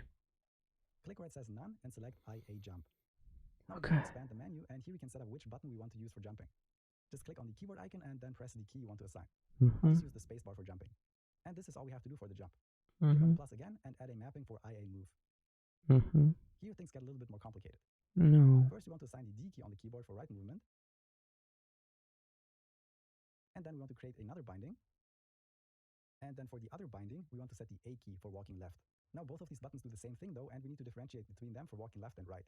Since we selected a 1D axis float here, we need to flip around the input for left and the A key. So here we can go to modifiers and add the negate modifier. By default, in axis 1D will point to the right, so for D we get the value of 1. But if we use the negate modifier for the A key, we'll get the value of What is -1, going on? which is what we want. But a key. So here we can go to modifiers and add A key for walking left. First we want to assign the D key on the keyboard for right movement. We click this one. Cool. And then we want to create another binding. And then for the other binding, we want to set the A key for walking left. Now both of these buttons do the same thing though, and we need to differentiate between them for walking left and right. Since we selected a 1D axis float here, we need to flip around the input for left and the A key.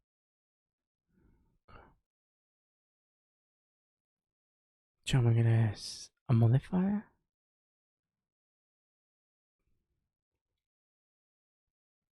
Invert. So here we can go to modifiers and add the negate modifier. By Negate. default, in axis 1D will point to the right, so for D we get the value of 1. But if we use the negate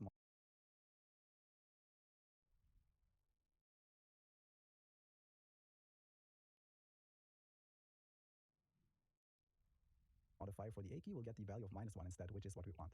But again, if we press play now, nothing really changed. We still need to tell the character to use the input mapping context and then also what code to execute when we trigger the IA jump or IA move. Open up the BQ player and go to the event graph. We need to activate the input mapping context on begin play. Right click and get controller. What? Drag off from the return value and cast.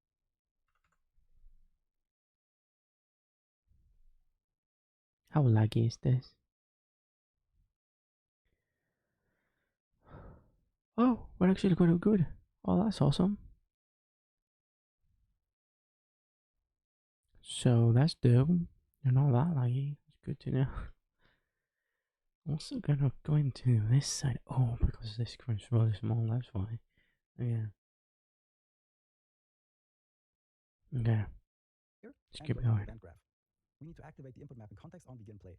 Right click and get controller. Again, please. Event graph. We need to activate the input map and context on begin play. There's an event graph inside a tab within the windows of a tab. Tabs within tabs within tabs. Right click and get controller. Right click. Get controller. This thing, right? Oh, it's gone. Drag off from the return value and cast to player controller. Connect the line to begin play. From the player controller, drag off and look for subsystem and get the enhanced input local player subsystem. Here, drag off and look for add mapping context. And then connect the lines. Nanny.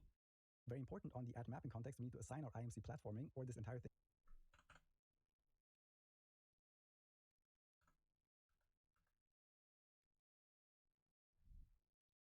Drag off from the return value and cast to player controller.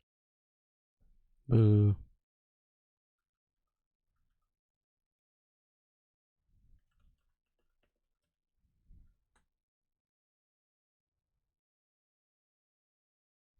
Okay.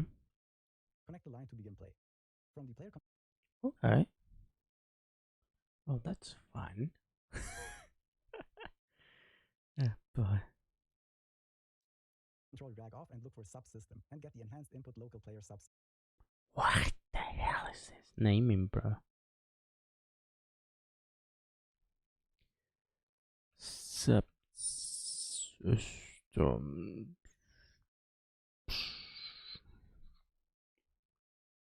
This one.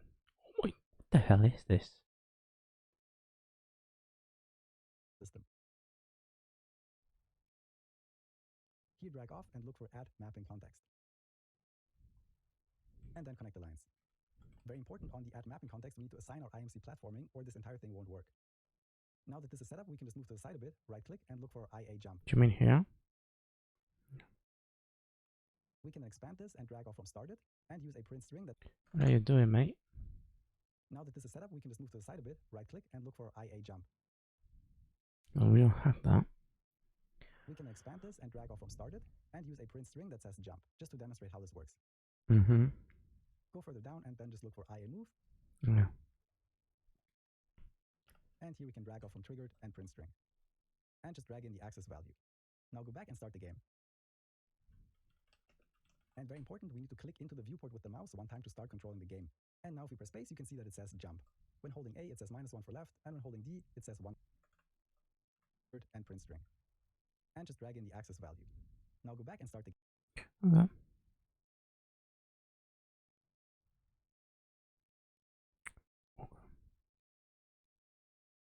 Okay, so this should do it. I should play. It's not working. Ah.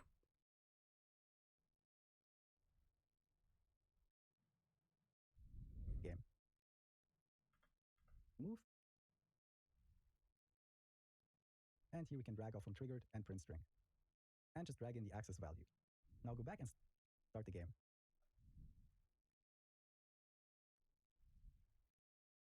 And very important, we need to click into the viewport with the mouse one time to start controlling the game. And now if we press space, you can see that. Okay. We didn't do that. Bloody works. So why is it not work? Awesome.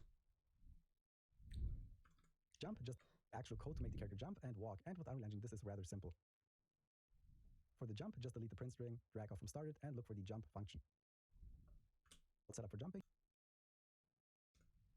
Input, the scale value.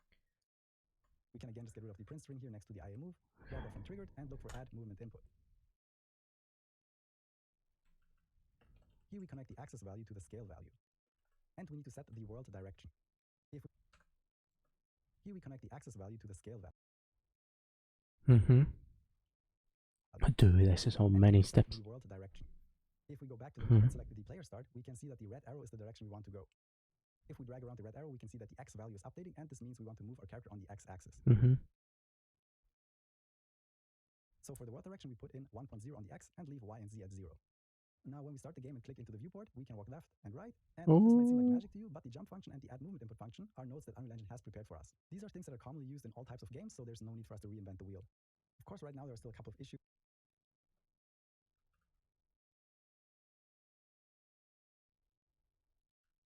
Oh my gosh. We're doing it. Oh my gosh. After 1 hour and a half. What the hell? But this was the general way you go about setting up inputs and adding new actions to a pawn. Let's now make sure that we transition properly between the idle, walk, and jump animation, since this will make the game feel much more complete. Open up the BP_player and look for the tick event. The tick event will be fired off on every single frame and is the best way to keep something like an animation state up to date. First, we just want to switch between the idle and walking state, and to determine if we need to switch or not, we only need to know if the character is currently moving or stationary. To do that, we can just right-click and get velocity. And then look for vector length. We don't really care about the direction in this case, and vector length will simply give us a value of 0 if we're not moving, or a positive value if we are moving. So here we can simply check for greater than 0. Then put a branch here, which basically is an if-else statement if you're familiar with other programming languages. The value if we are moving. So here we can simply check for greater than 0. Then put a branch here, which basically is an if-else statement if you're familiar with other programming languages. What? Here, which can simply check for greater than. No. No. Damn it. But the jump, walk, and look for vector length. We don't care about the direction in this case. Got that. Vector length will simply give us a value of 0 if we're not moving, or a positive and then value what? if we are moving. So here we can simply. Sorry, I was listening. It's just a shortcut. What is that? Then 0. Then put a branch here, which basically is an if-else statement if you're familiar with other programming languages. Then we can drag out a reference to sprite, which is actually the flipbook component. What the hell? Wait, what? With other programming languages. Oh, okay. Qui.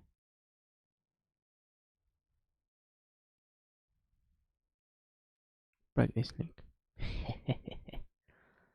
Okay. Connect this bad boy. Then we can drag out a reference to sprite, which is actually the flipbook component. And here we can then call a set flipbook.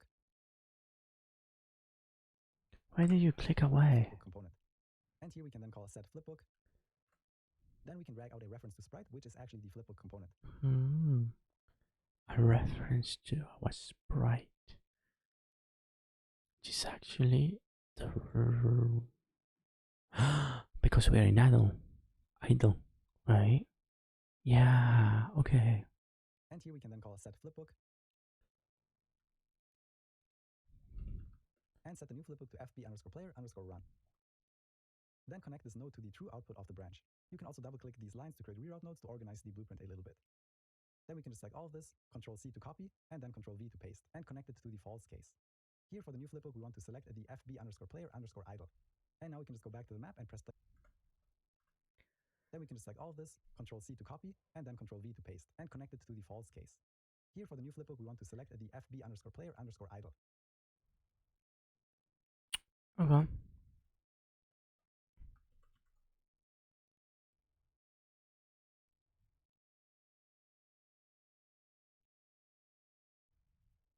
And now we can just go back to the map and press play to check this out.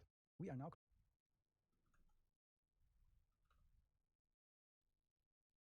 Oops. Uh-oh. Something went wrong. Oh no. Oh no, we're always running. Maybe this one. That shortcut. Control.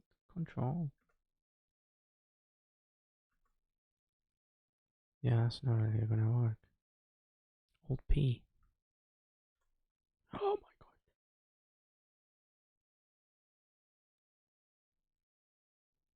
It's not working. Oh no.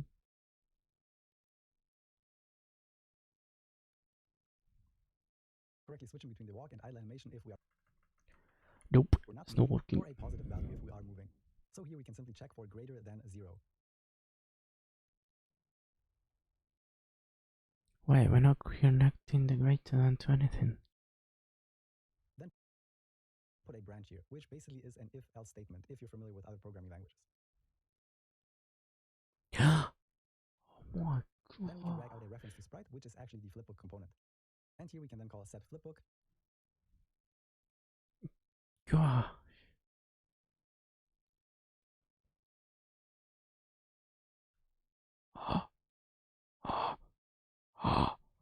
Oh. Oh. Dude.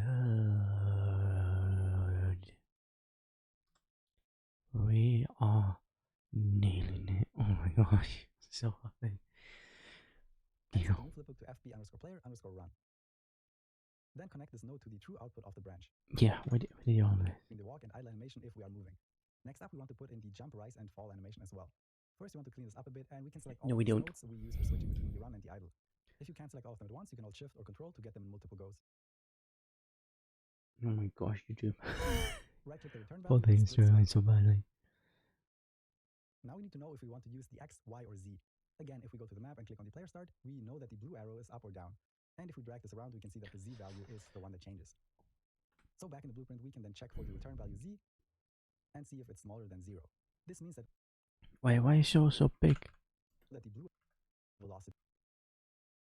And here we want to check if our character is currently going upwards or downwards.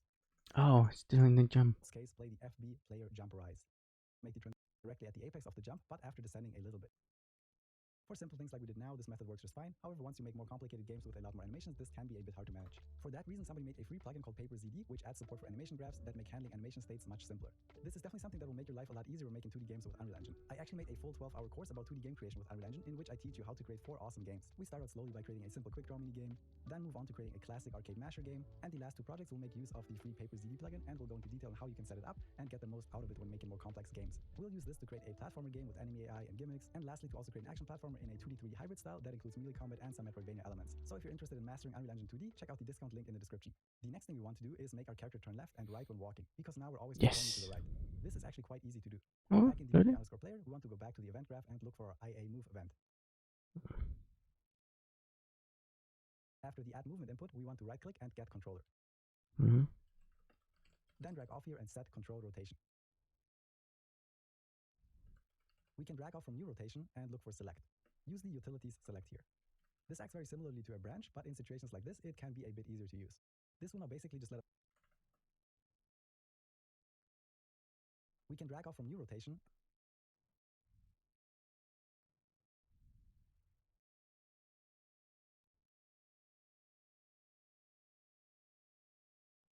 and look for select. Use the utilities select here.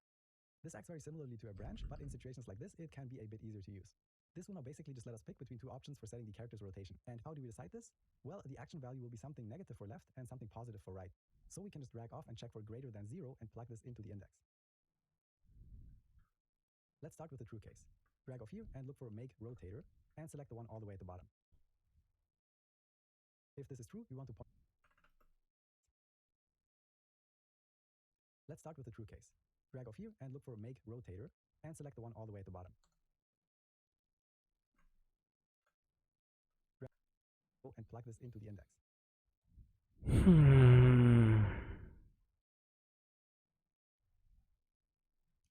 Let's start with the true case. Drag off here and look for make rotator and select the one all the way at the bottom.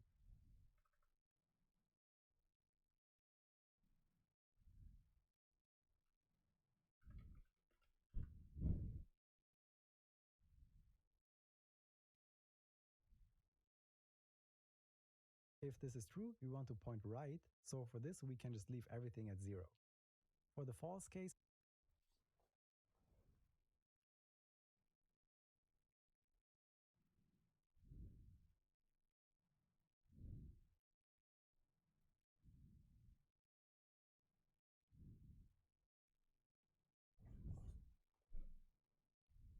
again make rotator.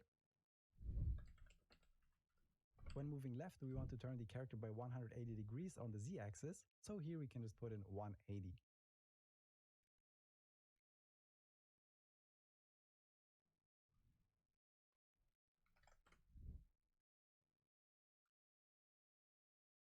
Now if we start the game and walk right, everything is fine, but if we walk left, you can suddenly not see the character anymore. This is actually Okay, a sign that the suddenly. turning is working correctly. Yeah. You can hit Shift and F1 to get the mouse pointer back and then click on eject to see what's going on. Yeah, the sprite is You switching can see that around. the character is now correctly pointing to the left. However, the camera also turned with the character and is now on the opposite side of the tile map. Let's stop the game and fix this really quickly. On the BP player, go to this. Mama said you're meant to burn as bright as a star among the midnight sky. All the Still feels very floaty Alright. and not fun to control. Duh. This is because the default Wait, settings but on you the can't even character see the movement button. component are Oh, not that okay, great. wait. Open up the BP_player and select the character movement component. Doing Just great look for there. gravity and set it to something like 3.0 Yeah, I lost myself. of our character. But our character still feels very floaty and not fun to control. And select the one all the way at the bottom. If this is true, we want to point right. So for this, we can the character axis. So here we can just put in 180. Now if we start the game and walk right, everything is fine. But if we walk left, you can suddenly not see the character anymore. This is actually a sign that the turning is working correctly. You can hit Shift and F1 to get the mouse pointer back and then click. Yeah. I don't know what's gonna happen with us though, because we did the camera differently, you know? Okay, still happens. Nope. Okay, we fall. Fair enough. Check to see what's going on. We can see that the character is now correctly pointing to the left. However, the camera also turned with the character and is now on the opposite side of the tile map. Let's stop the game and fix this really quickly. Yep. On the BP player, go to the spring arm. And on the right side, click on rotation. We want to set this to world, which will then show up as absolute rotation. And now if we try this out, you can see that we are properly turning left and right, and the camera is ignoring the rotation of our character. But our character still feels very floaty and not fun to control. This is because the default settings on the character movement component are not that great. And right, and the camera is ignoring rotation. We want to set this to world, which will then show up Rotation. World. Huh.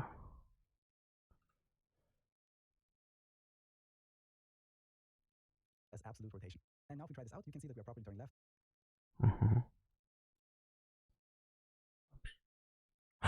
It works. Oh my gosh. Oh my gosh. It's freaking working. My brother. It's working so wonderfully. I am so tired. And right, and the camera is ignoring the rotation of our character. But our character still feels very floaty and not fun to control. This is because the default settings on the character movement component are not that great. Open up the BP_player and select the character movement component.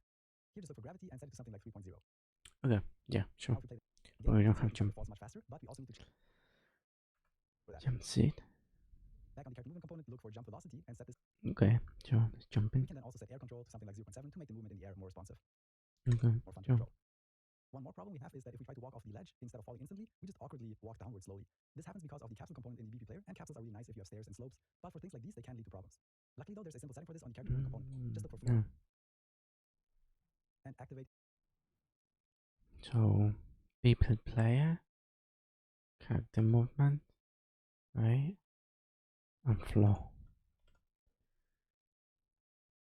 Use flat base for floor checks. And now we fall instantly like. Yeah.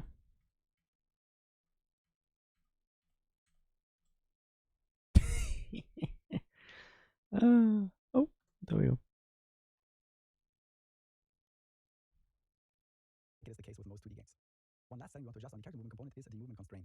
Even if we make a 2D game and only have an input setup for left and right, it could still happen through physics or forces that we are being pushed into the foreground or background. To prevent this, we can go to the character movement component in the BP player.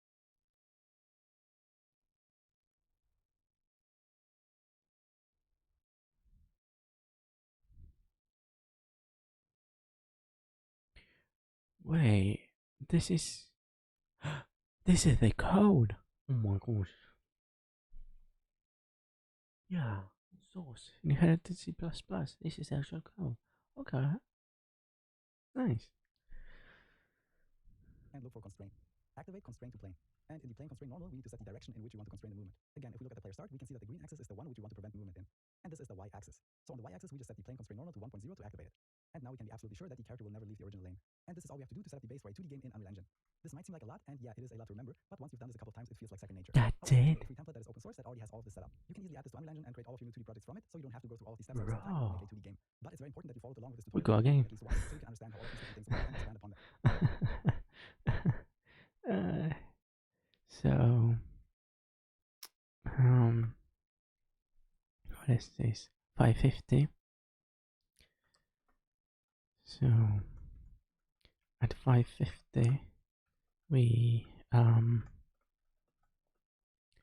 finished game itself. Yay. Timer ran out.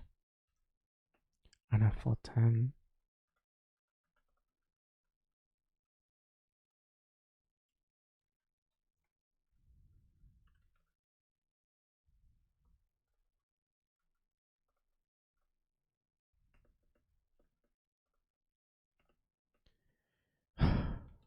Accomplished.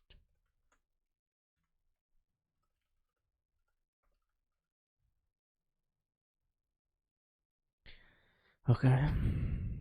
Well, you're done. How can I make you done actually? We don't have that video right now, bro.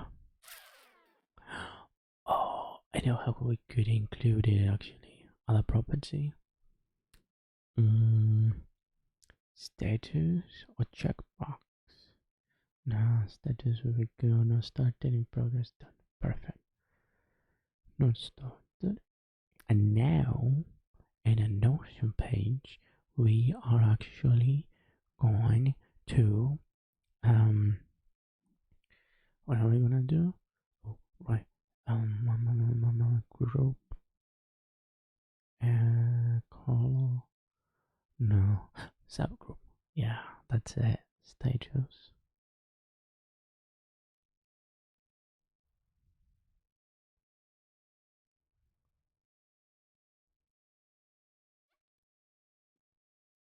Nice.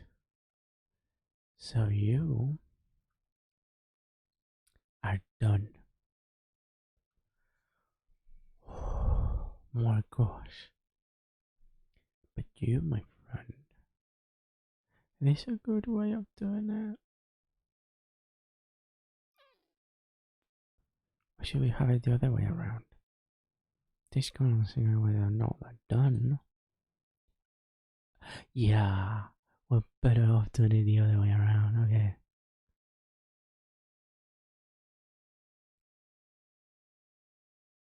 Well, that's messy. And the group is status. On the subgroup, it's freaking priority. One. There we go. And group. And GG. Yeah, that's way better. Show them more shots. Yeah, sure this is good. We just finished this one. Good. I mean, okay. For the start menu, let's do the start menu now. Wait, I can expand the text on this ones. Maybe on layout. Card size, launch. There we go. Okay, cool. So now we're gonna do the start menu with the settings. Yeah, I think this do pretty well. Okay. Yeah. Okay.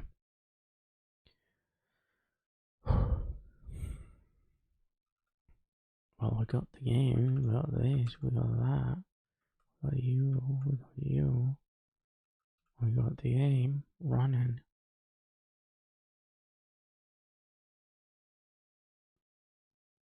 I'm going to try and close. I'm not going to risk it. They did say that this thing might crash, so yeah, we're not going to risk it. Okay. Well, now we need to select another freaking tutorial. Okay. Engine. How to make main menu.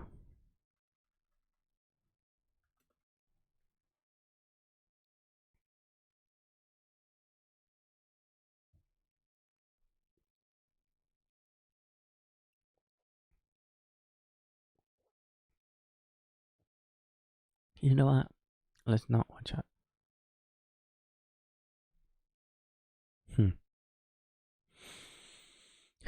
Okay.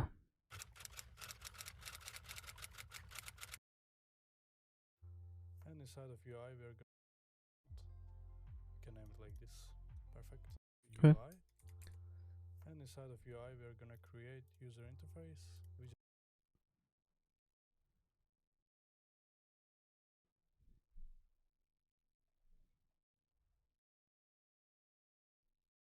Widget blueprint, and we're gonna call it main menu.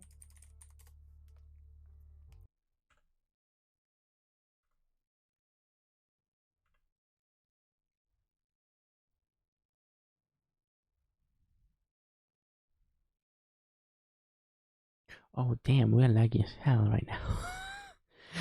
Wait. Oh, okay. Well, okay. Damn, this Wi-Fi is insane, dude. Tutorial. In this tutorial, we're gonna create our own main menu, but not like the others, static main menu. We're gonna have a little bit of animations as well.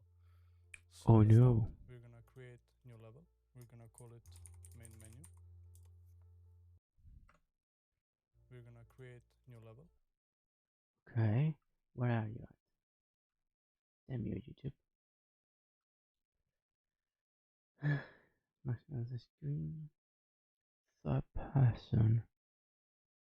Content, I guess. Right. Created within the third person.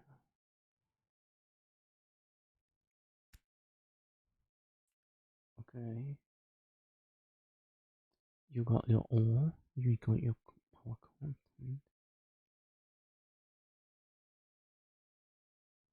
You know, I'm gonna create it within content. We're gonna call it main menu, and I can actually put it into the maps.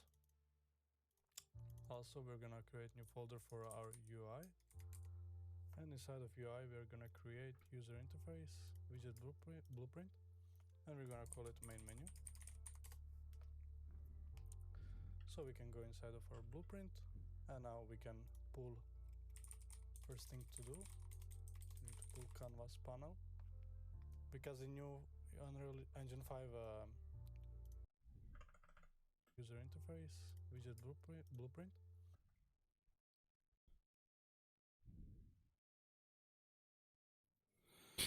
You say interface.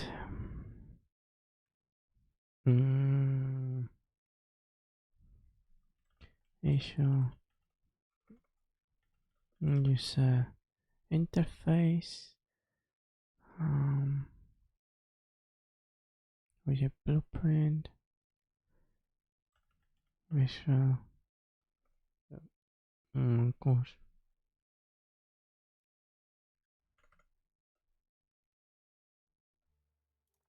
Also, we're gonna create new folder for our UI. And inside of UI, we're gonna create user interface, widget blueprint. Oh, this one. Oh my gosh. Blueprint, and we're gonna call it main menu. So we can go inside of our blueprint, and now we can pull. First thing to do, we need to pull canvas panel, because in new Unreal Engine 5 versions you don't have canvas panel automatically, so you need to pull it out. And inside of it we're gonna put our text or our name. Oh, okay. We'll size it to context, anchor it there. Oh my gosh, where are you at? We'll size it to context. Size to context. Oh, okay. Anchor it there. And we're gonna put 100 on What the heck is this dude doing? our game name. Oh snap! Yeah, I am so sorry, but I am so freaking. Oh my gosh, 30-40, right? I am so sorry, but I'm just trying to freaking. Yeah, dude, thank you for the luck. I am just trying to set up a freaking main menu here and following this tutorial. So, yeah, boy, we freaking did step 1 after a 1.5, which is getting our character in here, running, moving left and right, which is the first step of our freaking master plan of today to create a game under 1 hour, which going alright, but yeah, we're definitely past the timer. So yeah, and well, right now I am doing the start menu, and I will do some settings as well, and then I'm going to freaking implement the escape button in the middle of the gameplay with the settings and back to menu, and then compile the game, publish it to our website, and make it downloadable.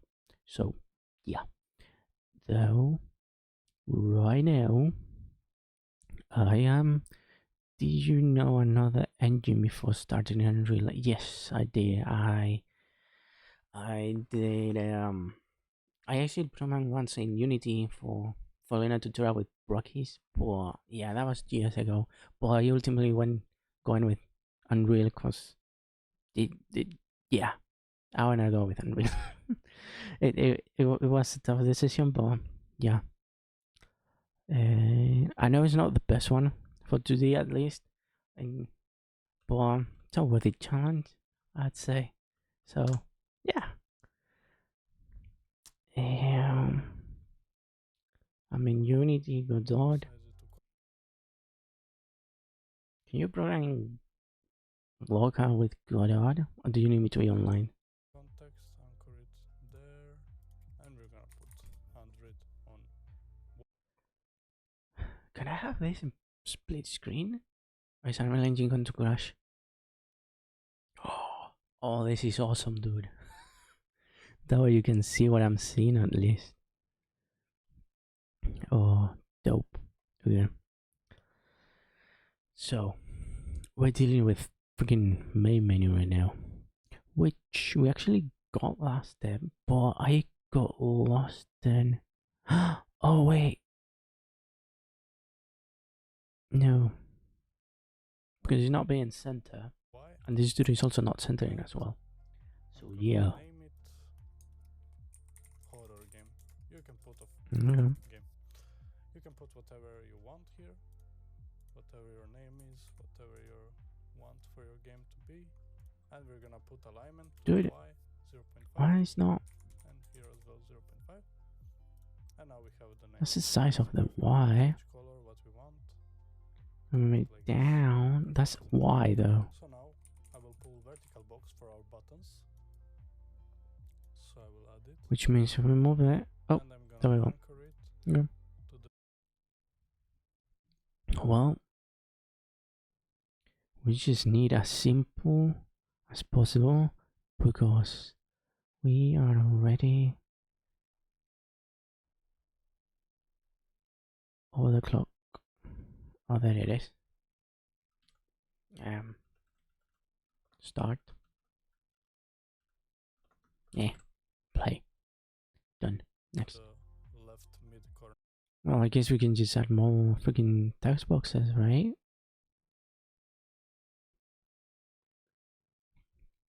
So, another text. Oh, I need to set this one up as well. Wait, if we add another text, and then we can select both, We could do this same thing for both, right?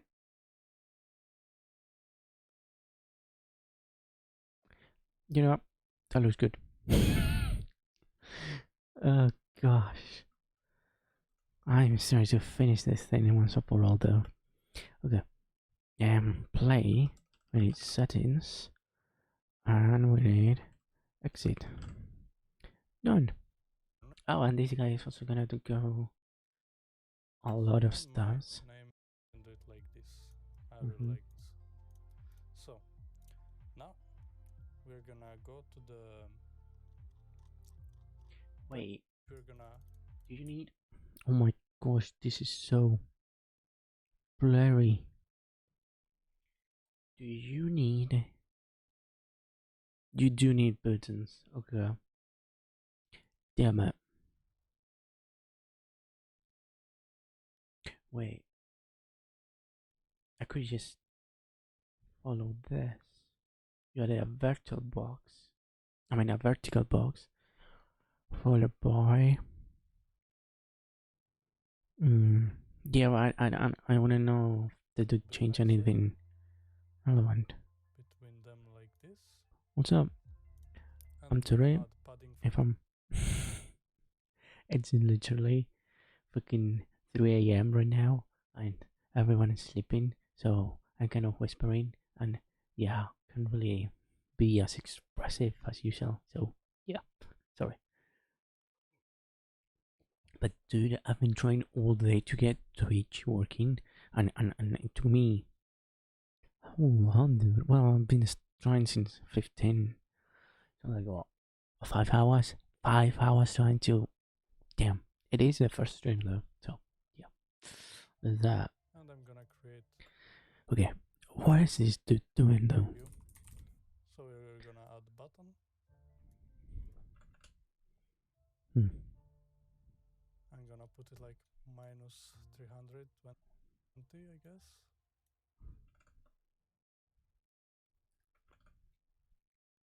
I mean, this dude is formatting it, so And I'm just gonna size we it need to do that. like that. I'm gonna put it like, oh, sorry. I'm gonna put it like minus 320, I guess. Wait, you sent her that text. So we Okay. can go inside of our blueprint, and now we can pull.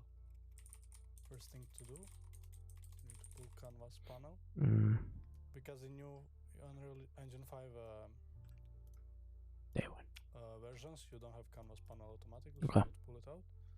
And inside of it we're gonna put text for our Yep. game name there, and we're gonna put 100 on Y, and I'm gonna name it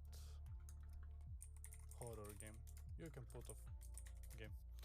You can put whatever you want here, whatever your name is, whatever you want for your game to be. And we're gonna put alignment to the Y 0.5, and here as well 0.5. And now we have the name. That's perfect. We can change color what we want. We can name it like this. Perfect. There we go. So now I will pull vertical box for our buttons. Okay. So I will add it, and I'm gonna anchor it to the left mid corner. But of course you can. Why did you do that? Damn it! My keyboard So I keeps will add it. jumping off my keyboard. Horror game. You can put name is whatever 0.5. That's perfect. We can change now. I will pull vertical box for our buttons. So I will add it, and I'm gonna anchor it to the left mid corner. But of course you can do whatever you want with it. And I'm just gonna size it like that. Bro, where is it? I'm gonna put it like Size. sorry. I don't see my vertical box I'm gonna though. put it like I'm gonna size it box for our buttons. Yes. So I will add it, and I'm gonna anchor it to the No. left mid corner. but of course you can do whatever you want with it. And I'm just gonna size it like What that. the hell? I'm gonna put it like Oh my gosh. left mid corner.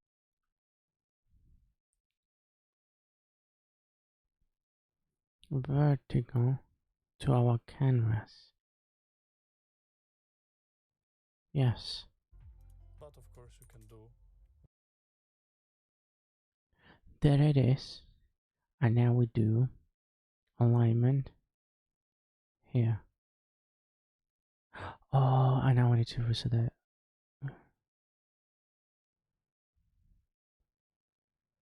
Where is it?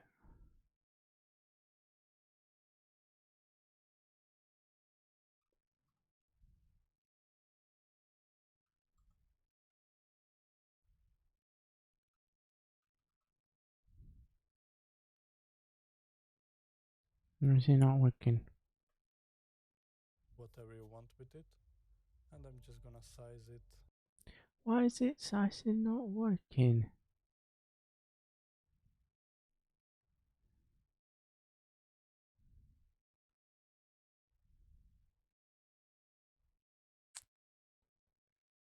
Huh.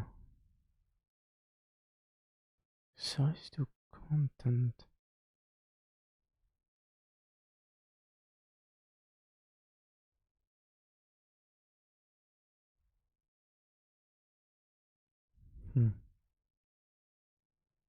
Oh, is that the issue though?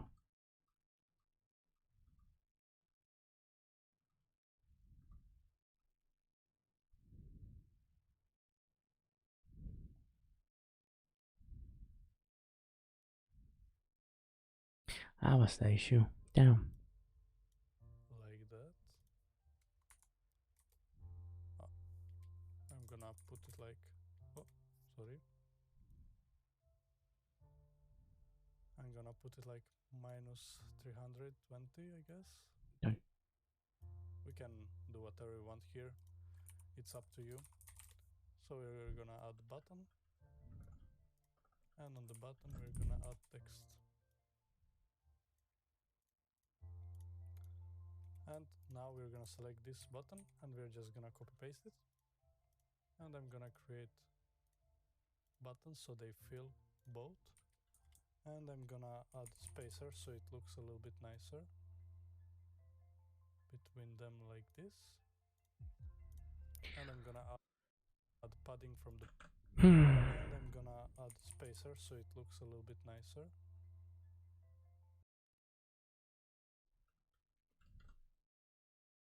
Between them like this. Okay.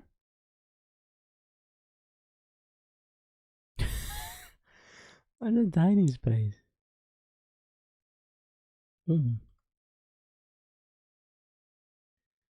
Padding. Oh, we need to increase this, right? Yeah. Oh, that's good. Oh, snap. How might we do this? Space. Copy.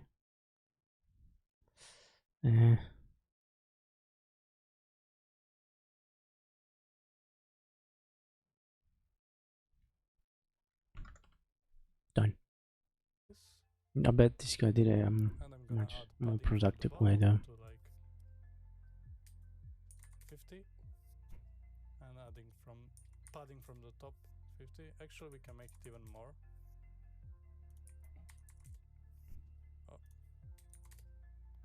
So we can make it Can we center this though? nicer, so it's not this big. But for now we can just use it like this. And the first one is gonna be called play. And the second one is gonna be called quit. And for the sake of the tutorials, the first one a little bit nicer, so it's not this big. But for now we can just use it like this. Mm-hmm. And the first one is gonna be called play, and the second one is gonna be called quit. And for the sake of the tutorials, actually we can go ahead and make a new button, which we're gonna call credits. So if you use some things from Marketplace, if you use some things from Sketchfab, the similar play button, and we're gonna select on-clicked. So when we click play, we want to open up. Oh gosh. And we're gonna select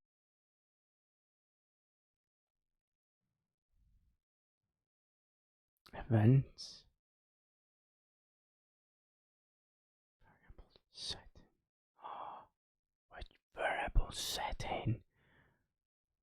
What is the event variable setting?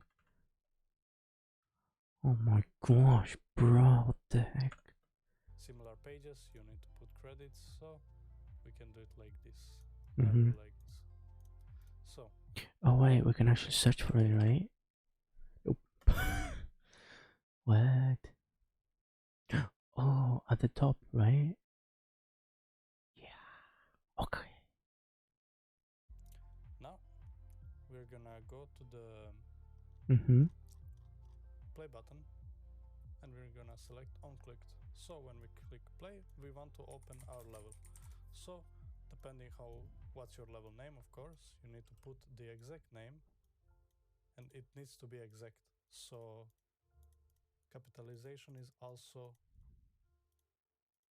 important. Yeah. Name of the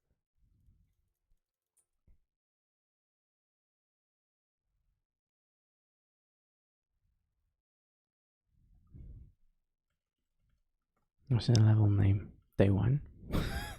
No, platform, I think it was. Why did you go in all the way? Oh, you put it right there. third person map. Watch out for capitals, it needs to be exact same. Oh, snap.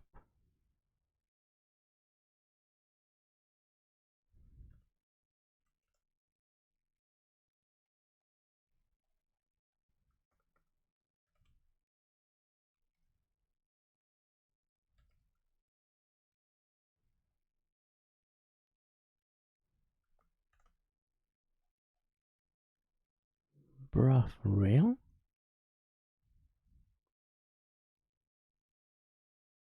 Map day one. Okay. And we cannot find over here. Oh. We can like plug it into it.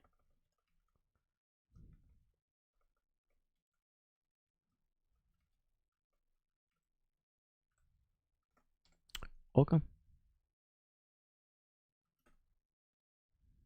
Map day one. Map day one. And then we're gonna go back to designer.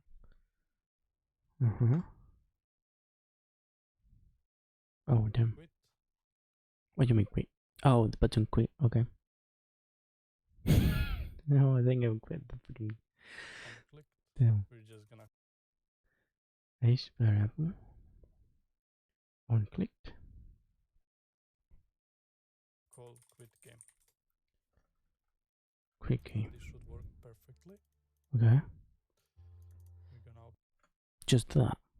and this should work perfectly. Okay.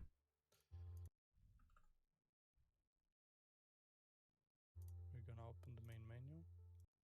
Okay. Well, we've got an extra step though, and that's including the settings. Okay. Boy.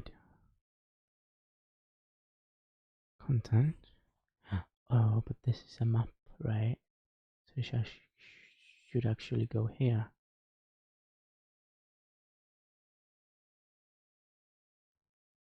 Yeah, okay. Well, double click it.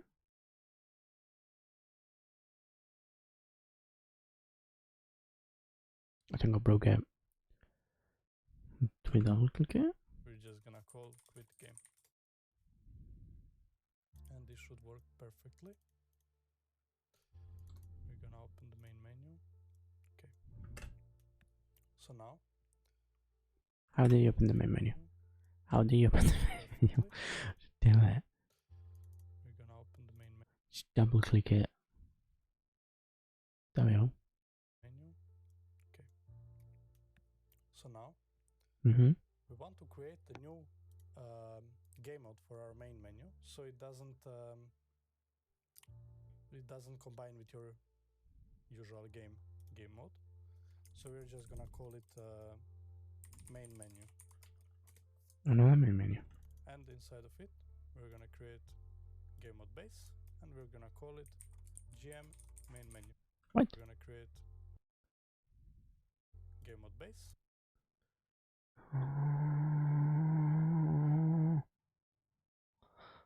Game mode base. Okay.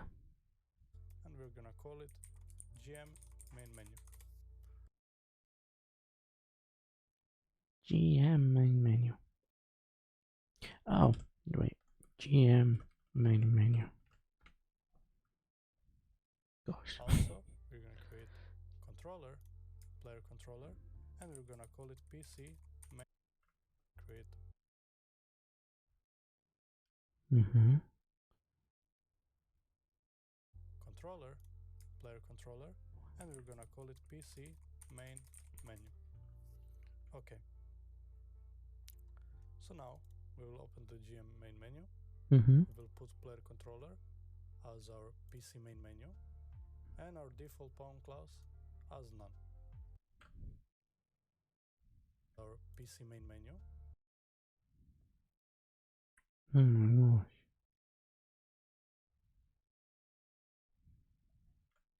main menu. We will put player controller as our PC main menu, and our default pawn class as none. Mm-hmm. Perfect. Now we can compile, save.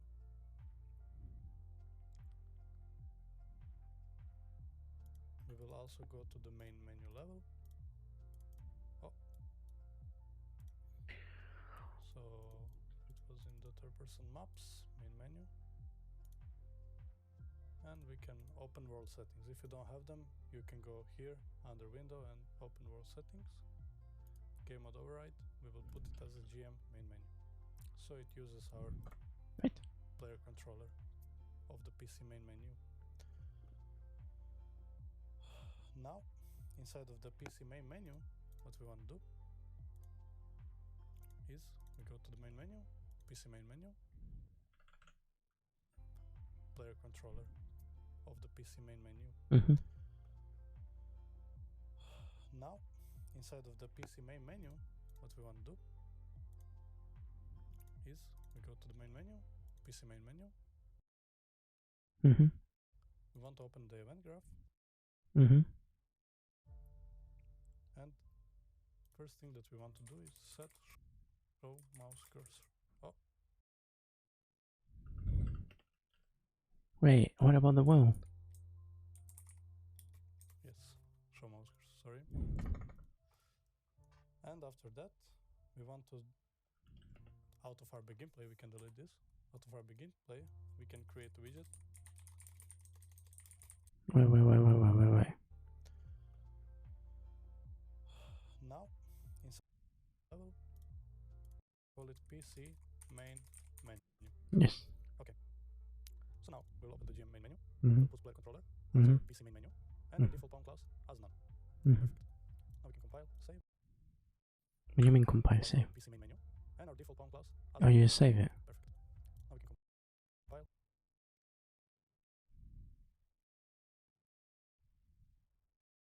Yeah, save it. Save. We will also go to the main menu level. Oh. Main menu level. Yes, main menu. Main menu level. Main menu. Main menu. Main menu level. Main menu level. And we can open world settings. If you don't have them, you can go. So it was in the third person maps, main menu. Main menu level. Open world settings. If you don't have them, you can go here under world settings. Window. World setting. Oh snap.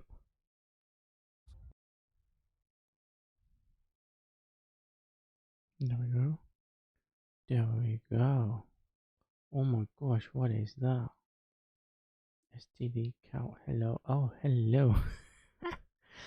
Nice, nice fucking C++ thing. I'm not lying that much, am I? Oh gosh, dude. Been at it this thing 7 hours. I know I've done it these 2 steps. No, this step. I'm doing these 2 steps. Oh my gosh. How am I? I'm tired, exhausted, and I do have a bowl of spaghetti just in case I get hungry, or like in the 4th time, and I got plenty of water. Actually, yeah, let's go with this amount of water left. I've been out this 7 hours, and my freaking study plan was to wait. No way, I closed the PDF. Well, this is my first time, my first stream, my first time programming in Unreal Engine. I'm making a game, and so I've got this study plan of making a game in 1 hour, then 2 days, then a week, then an hour, then 2 days, then a week. Rinse and repeat. We get good at making the game, complete the game, polishing the game. You know, and yeah, pretty much that's it. And today was day 1 first challenge. 1 hour. Did we accomplish it? No, we didn't. So I started at 4:10 a.m. and I finished at 5:50. So 1 hour and a half basically, just making the first level. Oh gosh, just making this took me 1 hour and a half. It works though. but now is the next step, and that making the game move left and right done. And now we gotta begin start menu, which is right now what we're doing. Actually, I don't know what I want,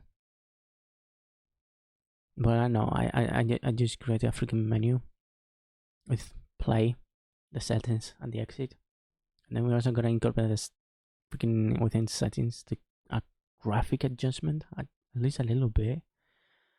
And with that done, we can move to the next step, which is within the game. Oh my gosh, when we are freaking moving left and right, when we press escape, we're gonna pause the game. And then a mini display menu kind of needs to show. Dude, I'm getting sleep today, I guess. And at the end, we gotta compile this and then publish it to our website. And yeah, download it and see if it plays. Though I haven't done any like package removal within Unreal Engine, so I guess there's still. Oh, and also it's so freaking. I'm talking nothing too loud, cause I just might waken someone up because it's what time is it? Oh, it's 4 a.m. bro. So yeah, I gotta whisper. Sorry. Anyway, we were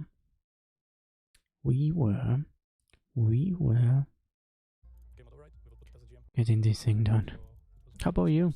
How are you? How are you doing? How are you doing? What the hell is this guy doing? What in the main menu? Yes. Yes. What do you do again, please? Mm-hmm. And we can open world settings. If Mm-hmm. you don't have them, you can go here, Mm-hmm. window, and open world settings. Game on the right, we will put it as a GM main menu. And we can open world settings. If you don't have them, you can go here under window and open world settings. Mm-hmm. Game on the right, we will put it as a GM main menu. GM main menu.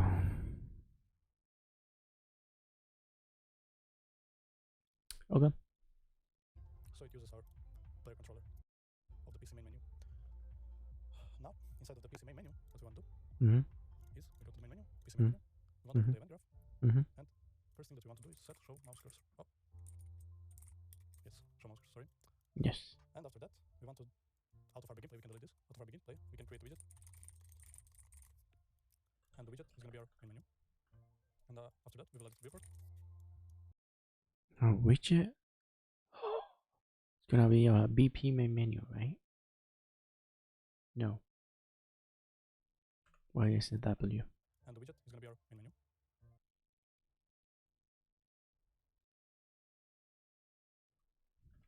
It's on main menu. It's gonna be this one.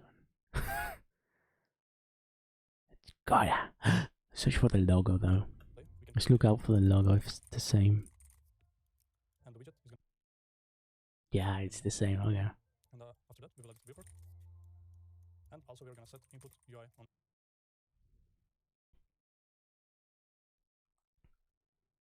Oh no. View at viewport like that. Just to target that, and then set target mode. Set target mode. Nope. Nope. Set input mode. UI only. Oh my gosh. So we can only do UI. Mm-hmm. And our widget focus is gonna be this and the player.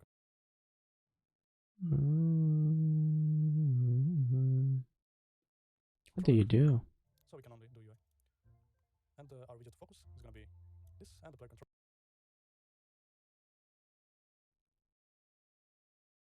Like that. Oh, I can split it too.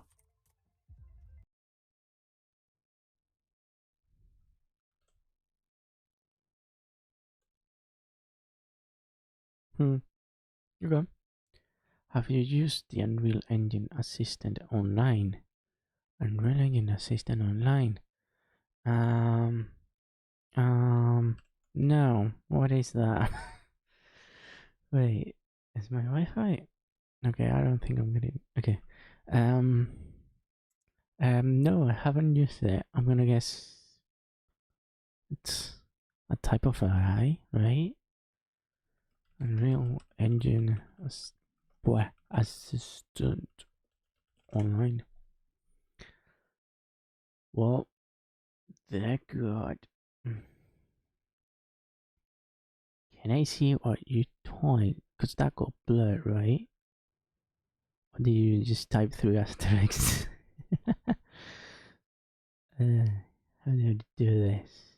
Click on your name. More comments. 2 messages.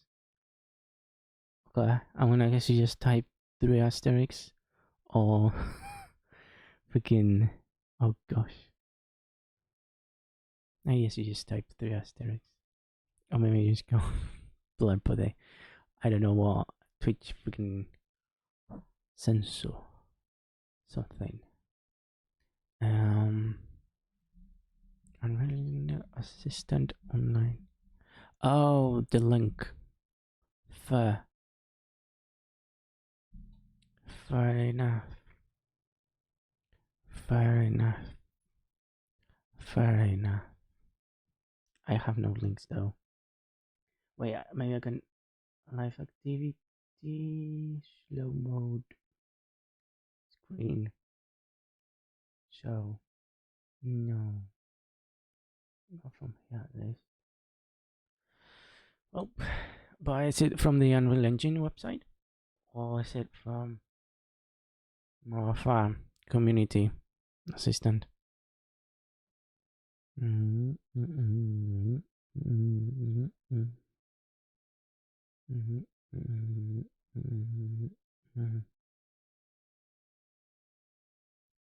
Ludo said now. Is that browser's your website? Oh, okay, fair enough. Thanks.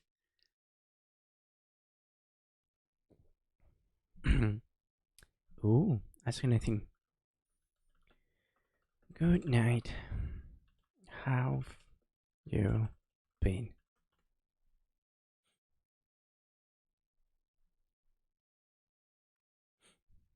Hello, I'm the epic. You're an epic developer. Oh wow, thank you so much. Just what I needed. Here to help with Unreal Engine development. How can I assist you with your Unreal Engine project today? How many cats can fit in a basket? Let's see. Sorry, I can't answer the question. Please, if I try again. Okay. Gosh, dude, I got a freaking heater on. God. No wonder I'm sweating. God. Okay. Now let's try another question then. Wait, can it write code? Wait, no, that would be cheating. Actually, no, I don't need code. I just need you to tell me how to do a menu. Okay, so let's see. Let's try. How many cats can Unreal Engine handle? Should know that, right?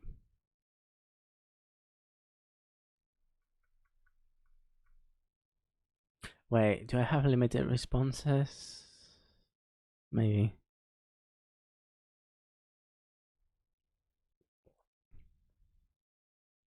Just cats in your scene. But the practical limit depends on several factors.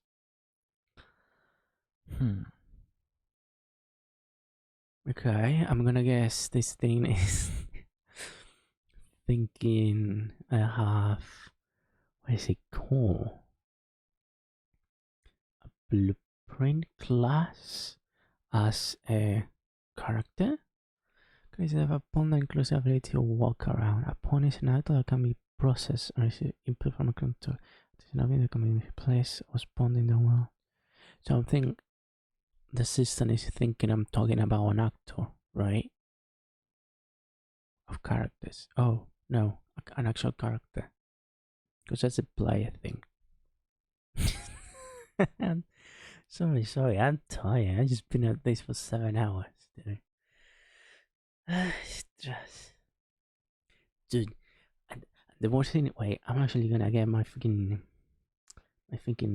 learning plan on how we're gonna get from 0 to hero. What is it? Oh, no. Location novel. Give me the notes. Here we go. Come on, open up. Damn it, I think I opened it like 10 times. So, this is the plan. When I make a game in 1 hour, then we'll make another game in 2 days, then another game in 1 week, then another one in 2 weeks, and then we're gonna repeat for like 3 months maybe. And that way we get good at making games, finishing games, and freaking releasing games. And so our freaking first game under an hour, day 1. Here's the plan.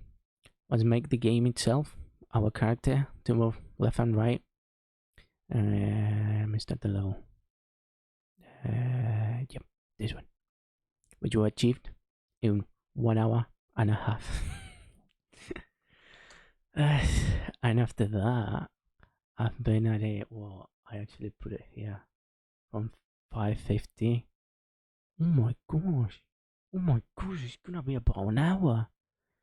And we're still trying to do these things. Well, the move on left and right done. Now I'm trying to do the start menu, which allows me to the start menu with the play, setting, and exit. And then when you click settings, when you click play, you start that game itself. And then the settings, just change a little graphic, like the brightness. And then the exit back to your desktop. And then we're also gonna implement your freaking within the game when we're moving left and right. When you press escape, pause the game, display the menu with continue settings back to my menu. Then we're gonna compile it, publish it on our website, and make it downloadable. And that's a success. Came from start to finish to release. Whew. I love you, chat. It is very good not only at giving answers, but can provide community videos, etc. Oh, that's awesome. Can provide actual resources. Oh, that'd be great.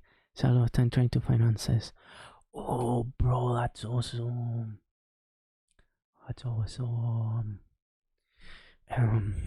Okay. Should I clean this chat though? New chat. Start a new chat. Okay. Let's see. Oh, this actual video is quite decent. Maybe excessive? Probably. I don't know. Says a lot of time into finances. I would say I'm building a start menu and see what it says. Oh, okay. I am building. Wait, a bit of context. How you call this ones? This is a level, right? You create a Bitcoin to level. Wanna create it? No. Delete. What is this? This is a blueprint. This is a blueprint. This is not a blueprint. Okay. I've created a level with what? Oh damn! But then I would also need to specify I did it in 2D and edited. No. Let's keep it simple. Keep it simple. And I guess I don't have to also do freaking tell it your role is a freaking Unreal Engine programmer. You'll do this and that, and then I'm building a start menu. Gosh, I wanna go mute.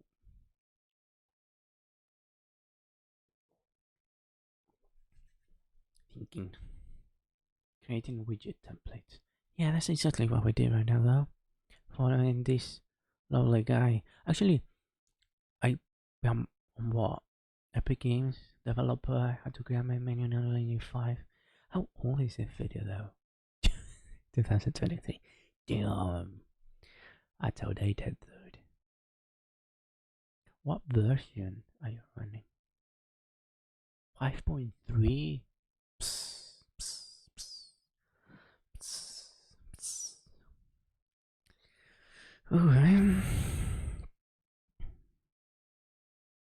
Yeah, you see, this is what I've got. I don't know how to get it though. Oh wait, let's actually get used to UI. This is our UI. Yeah, here's our menu. Look at this. Dude, I'm meant to do this in 1 hour, dude. And how long? 2 hours. It's gonna be 2 hours. Okay, what did it answer? Conceptual. How about you blueprint? Start menu. Do we do that? This is a widget blueprint, right? Yeah, this is a widget blueprint. Okay, we did that. Start menu. Yeah, sure. Create any custom button widgets if needed. E.g. custom button. Any custom button widgets. You mean in here as well? Custom button widgets. What the hell?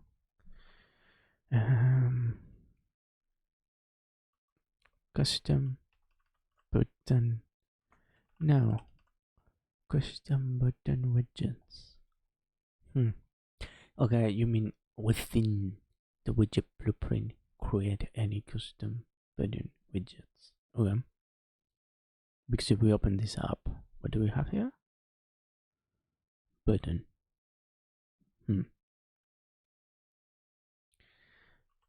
Button. Custom button widget. Custom button. Custom button. Input action. Oh, and if we click one, button 29. Okay. Input action or UI, which I'm gonna guess. I think it will help you. Yeah, thank you so much. Definitely bookmark right there. That gun's not working. There.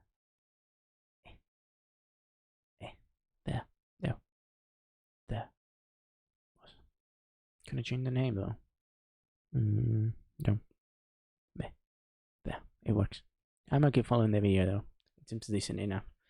So, with that, even though it's like press play. 2 Now we years have our old. main menu. But this main menu doesn't look really good. It's just UI. So I want to add some animations into it.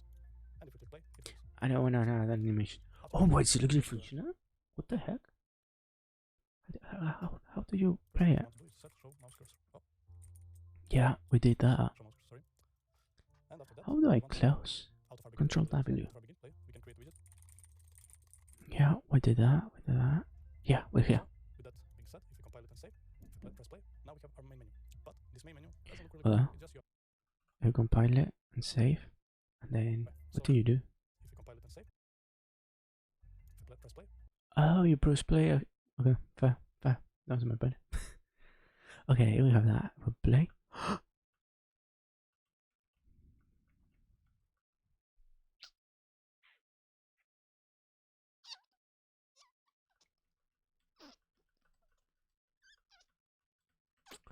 Okay. So. now we have our main menu. But this main menu doesn't look really good. It's just UI. So I want to upload. Mm-hmm. So Mm-hmm. you can see. And if we press play, we don't have cursor anymore. So that's not working. Wait, what? Zombie. How do you do that connection? Load it, and I'm gonna put on his skeleton. Camera after. I mean, yeah, sure, you're See how doing. we like it. Okay. We want to. Sorry, we want to. Ask this question: what code can you provide? Let's see.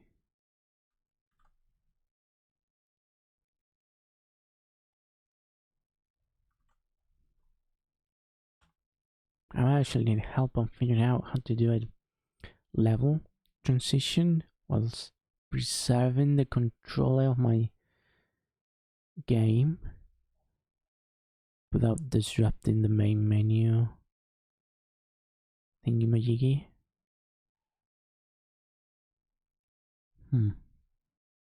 Because, but wait, yeah, the thing that's not working. Oh gosh, dude, I'm not really gonna work with Go right now, but damn. What code can you provide? This is unreusable plus example create at this. Okay, create and display star menu widget on button click. 9. Oh. Okay.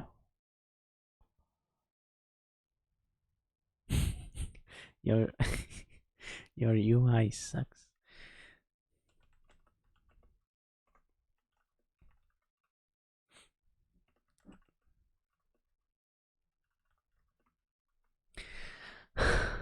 Wait, no, we need help though. We need actual help. Because if I right now go to maps, map day 1, click freaking play, it works. A and D moves around. Wait, what? Go to main menu now. Go ahead with it.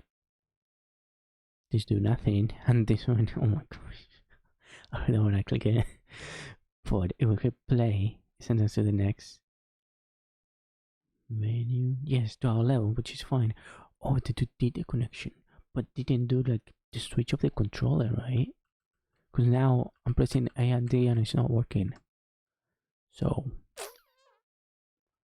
do we need to try that like a changing controller? Let's ask that question. I think the answer will give you impressive. Huh. I'm impressed. Oh wait, go see. But how do we say this? So I have a level map day 1.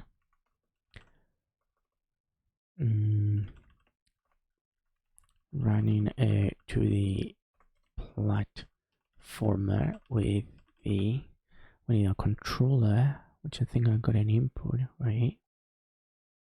AR move dataset.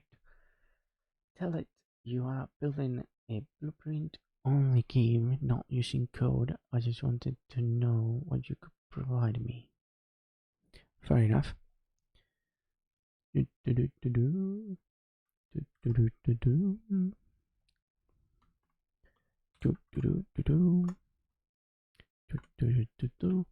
And let's say now, enough of games. Let's get epic. Boom. Hope I'm not too noisy for the neighbors upstairs.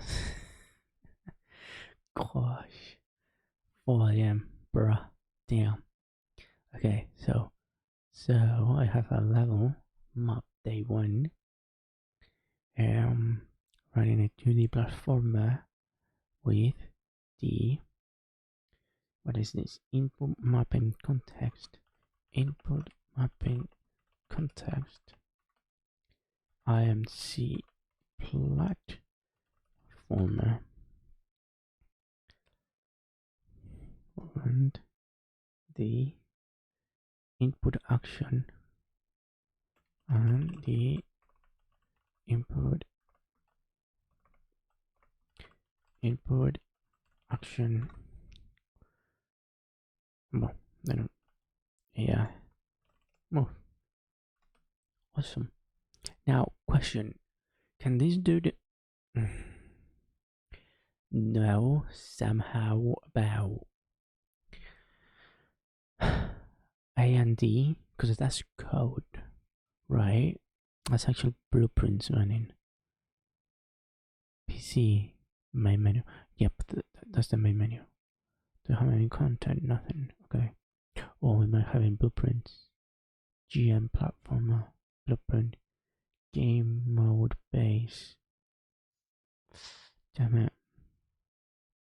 I don't know what this dude might need for it to be able. Okay, yeah, no. And that's the environment. Yeah, that's not the folder. This is the UI. It's the main menu. It's not it. Maybe in the blueprints. Well, no, because that's the character. That's the. What is this?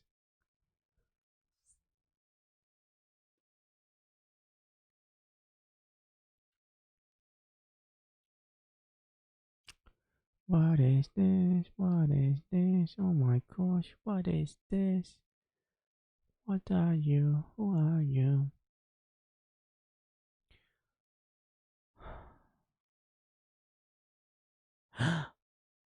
Oh. Okay. So this is the blueprint that sets the default pawn. Is that all you do though? Wow, you're pretty underwhelming, aren't you?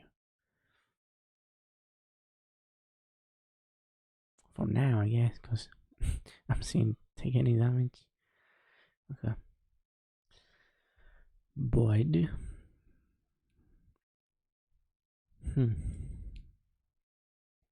We are going to try and solve this. Boy. Yeah, move. When we also have an input IMC platformer. Okay, we don't have it, but we have it here though. Because you are an input mapping context and you are a player controller. And you are an input action. Okay, whatever. Nothing makes sense. You have main menu. And you have a UI. Main menu. Game mode base. GM main menu. Event graph. You don't have any call. What do you have? What are you? You're the one that we said the global, right? I think so. No, we didn't have it here though. Gosh, I'm so confused. Hold on. We also have. Oh, now I remember how I wanted to word it. The level main menu.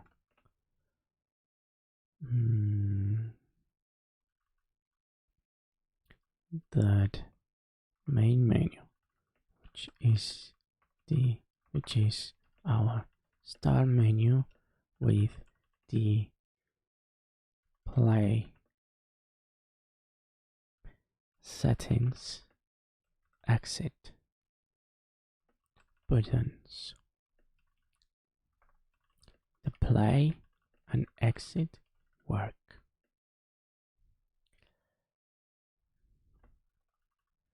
With A and D, the character moves left and right. Okay, and exit work. The mouse clicks work.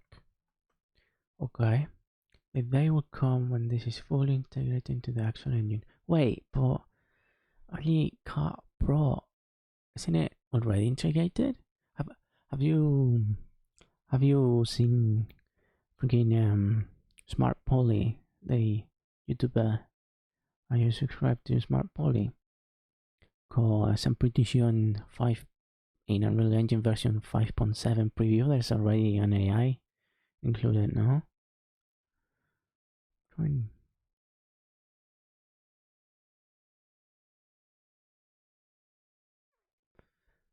I'm not sure where. Oh, wait, actually, we just show you the video.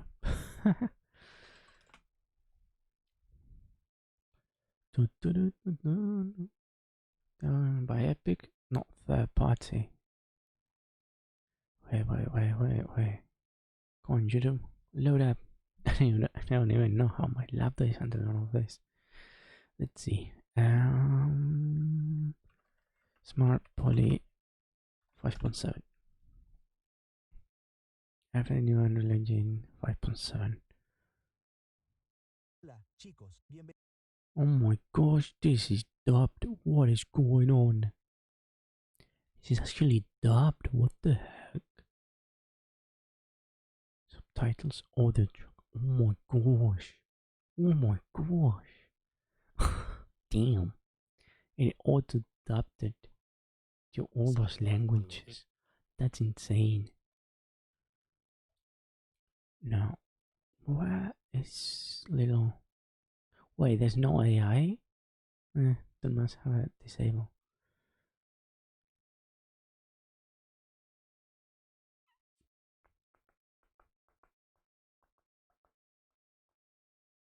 Is it here? Okay, it's usually from a website. Okay, fair enough. For demo, showing that they've created this entire forest just tree built into Unreal Engine, where you can create your own types of vegetation, things like trees or different bushes, and this is using a node-based approach similar to PCG. Now, the benefits of using this new procedural vegetation editor is you can just use a handful of assets, just a couple of leaves and branches, and generate a couple different variations of trees, just using a few of these different assets as shown on the screen. And I've made a separate video about the procedural. A brand new AI assistant. So this AI assistant is sort of like a built-in ChatGPT plugin into Unreal Engine, but in this case it's developed and deployed by Epic Games. So it's their own AI system that they've trained all the way up to, I believe, Unreal Engine version 5.6. So since you can ask it questions, so you have a certain question about a particular feature or a certain setting, you can go ahead. But this guy's using it from a browser. And still experimental, so you can't really get it to generate blueprint code or ask it questions about your specific project. So it doesn't have like access. Where is he running from? Help? Oh, it might actually be here, right? Assist. No. Oh, no. Support.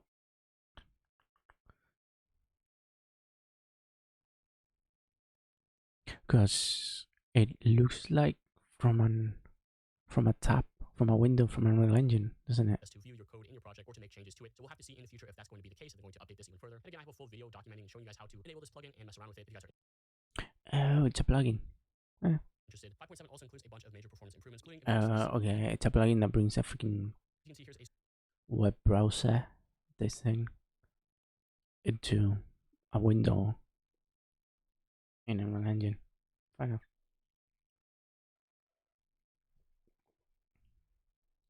Okay, go to plugins. I don't want my PC to explode. Plugins. Where are plugins? Where is that? Is plugins in the freaking Epic Store, right? Is that where the plugins are?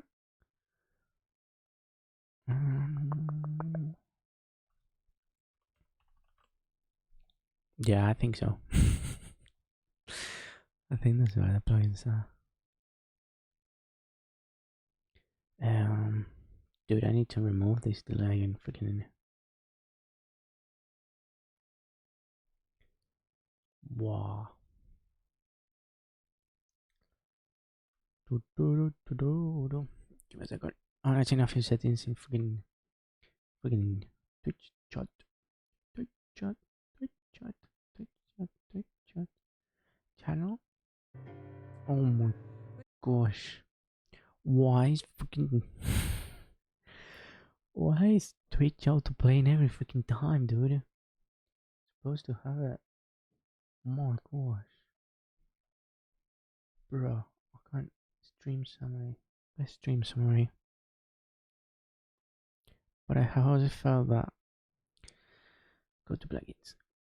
Alica Pro, but I have always felt that for people learning it should be a web-based tool. Makes more sense and allows community interaction. If it's a web-based tool, wait, how does the AI assistant allow for community interaction? You know what could be crazy? A lounge where people. Okay, this could be a bit privacy invading, but then you have a lot of people using the assistant, but then the assistant could, like, I don't know, be connected to assistants and then saying, oh hey dude, you asked about this, there's this other person that's doing the same, how about, I don't know, you get in touch or something? The community is online, not in your engine. Then why don't you bring the community to the engine as well? You know, have freaking Discord incorporated in Unreal Engine. Oh gosh, how mad would that be? I think I woke up. Oh, no. I think they woke up. Damn it. Gosh, I don't know if you heard that, but right now it's 4 a.m. Oh my gosh, it's 4 a.m. It's 4 a.m. and I still need to do all of this.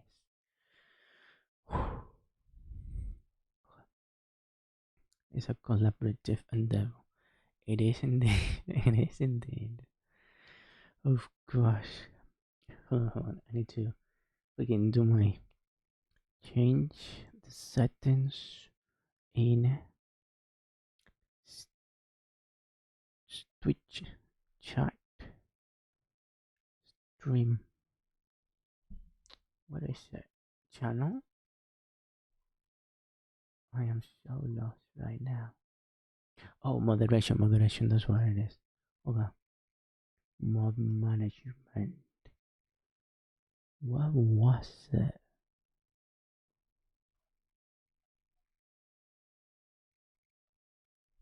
Actually, I can just search for it, right? Link. Social links.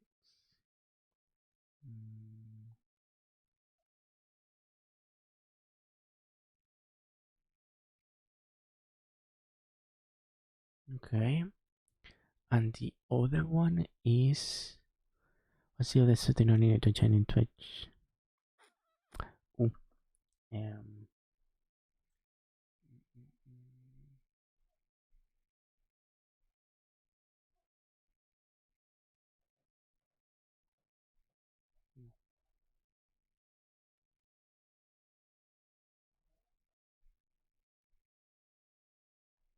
we go. Awesome. All right. Yes, definitely game collaborative, 100%. And how long do you think people should develop a game for? Gosh damn, dude. Thomas Brush. 15 years, 3 games. I just watched one of those interviews he does with freaking Joey. I don't know the full name. gosh. Dude, where's the AI? Here's the AI. I know. What were we asking? Enough game, let's get epic. Mobbing contest. The amount of clicks works. However, when I click, what does it wouldn't do? Play this level. When I click play this level, which is main menu,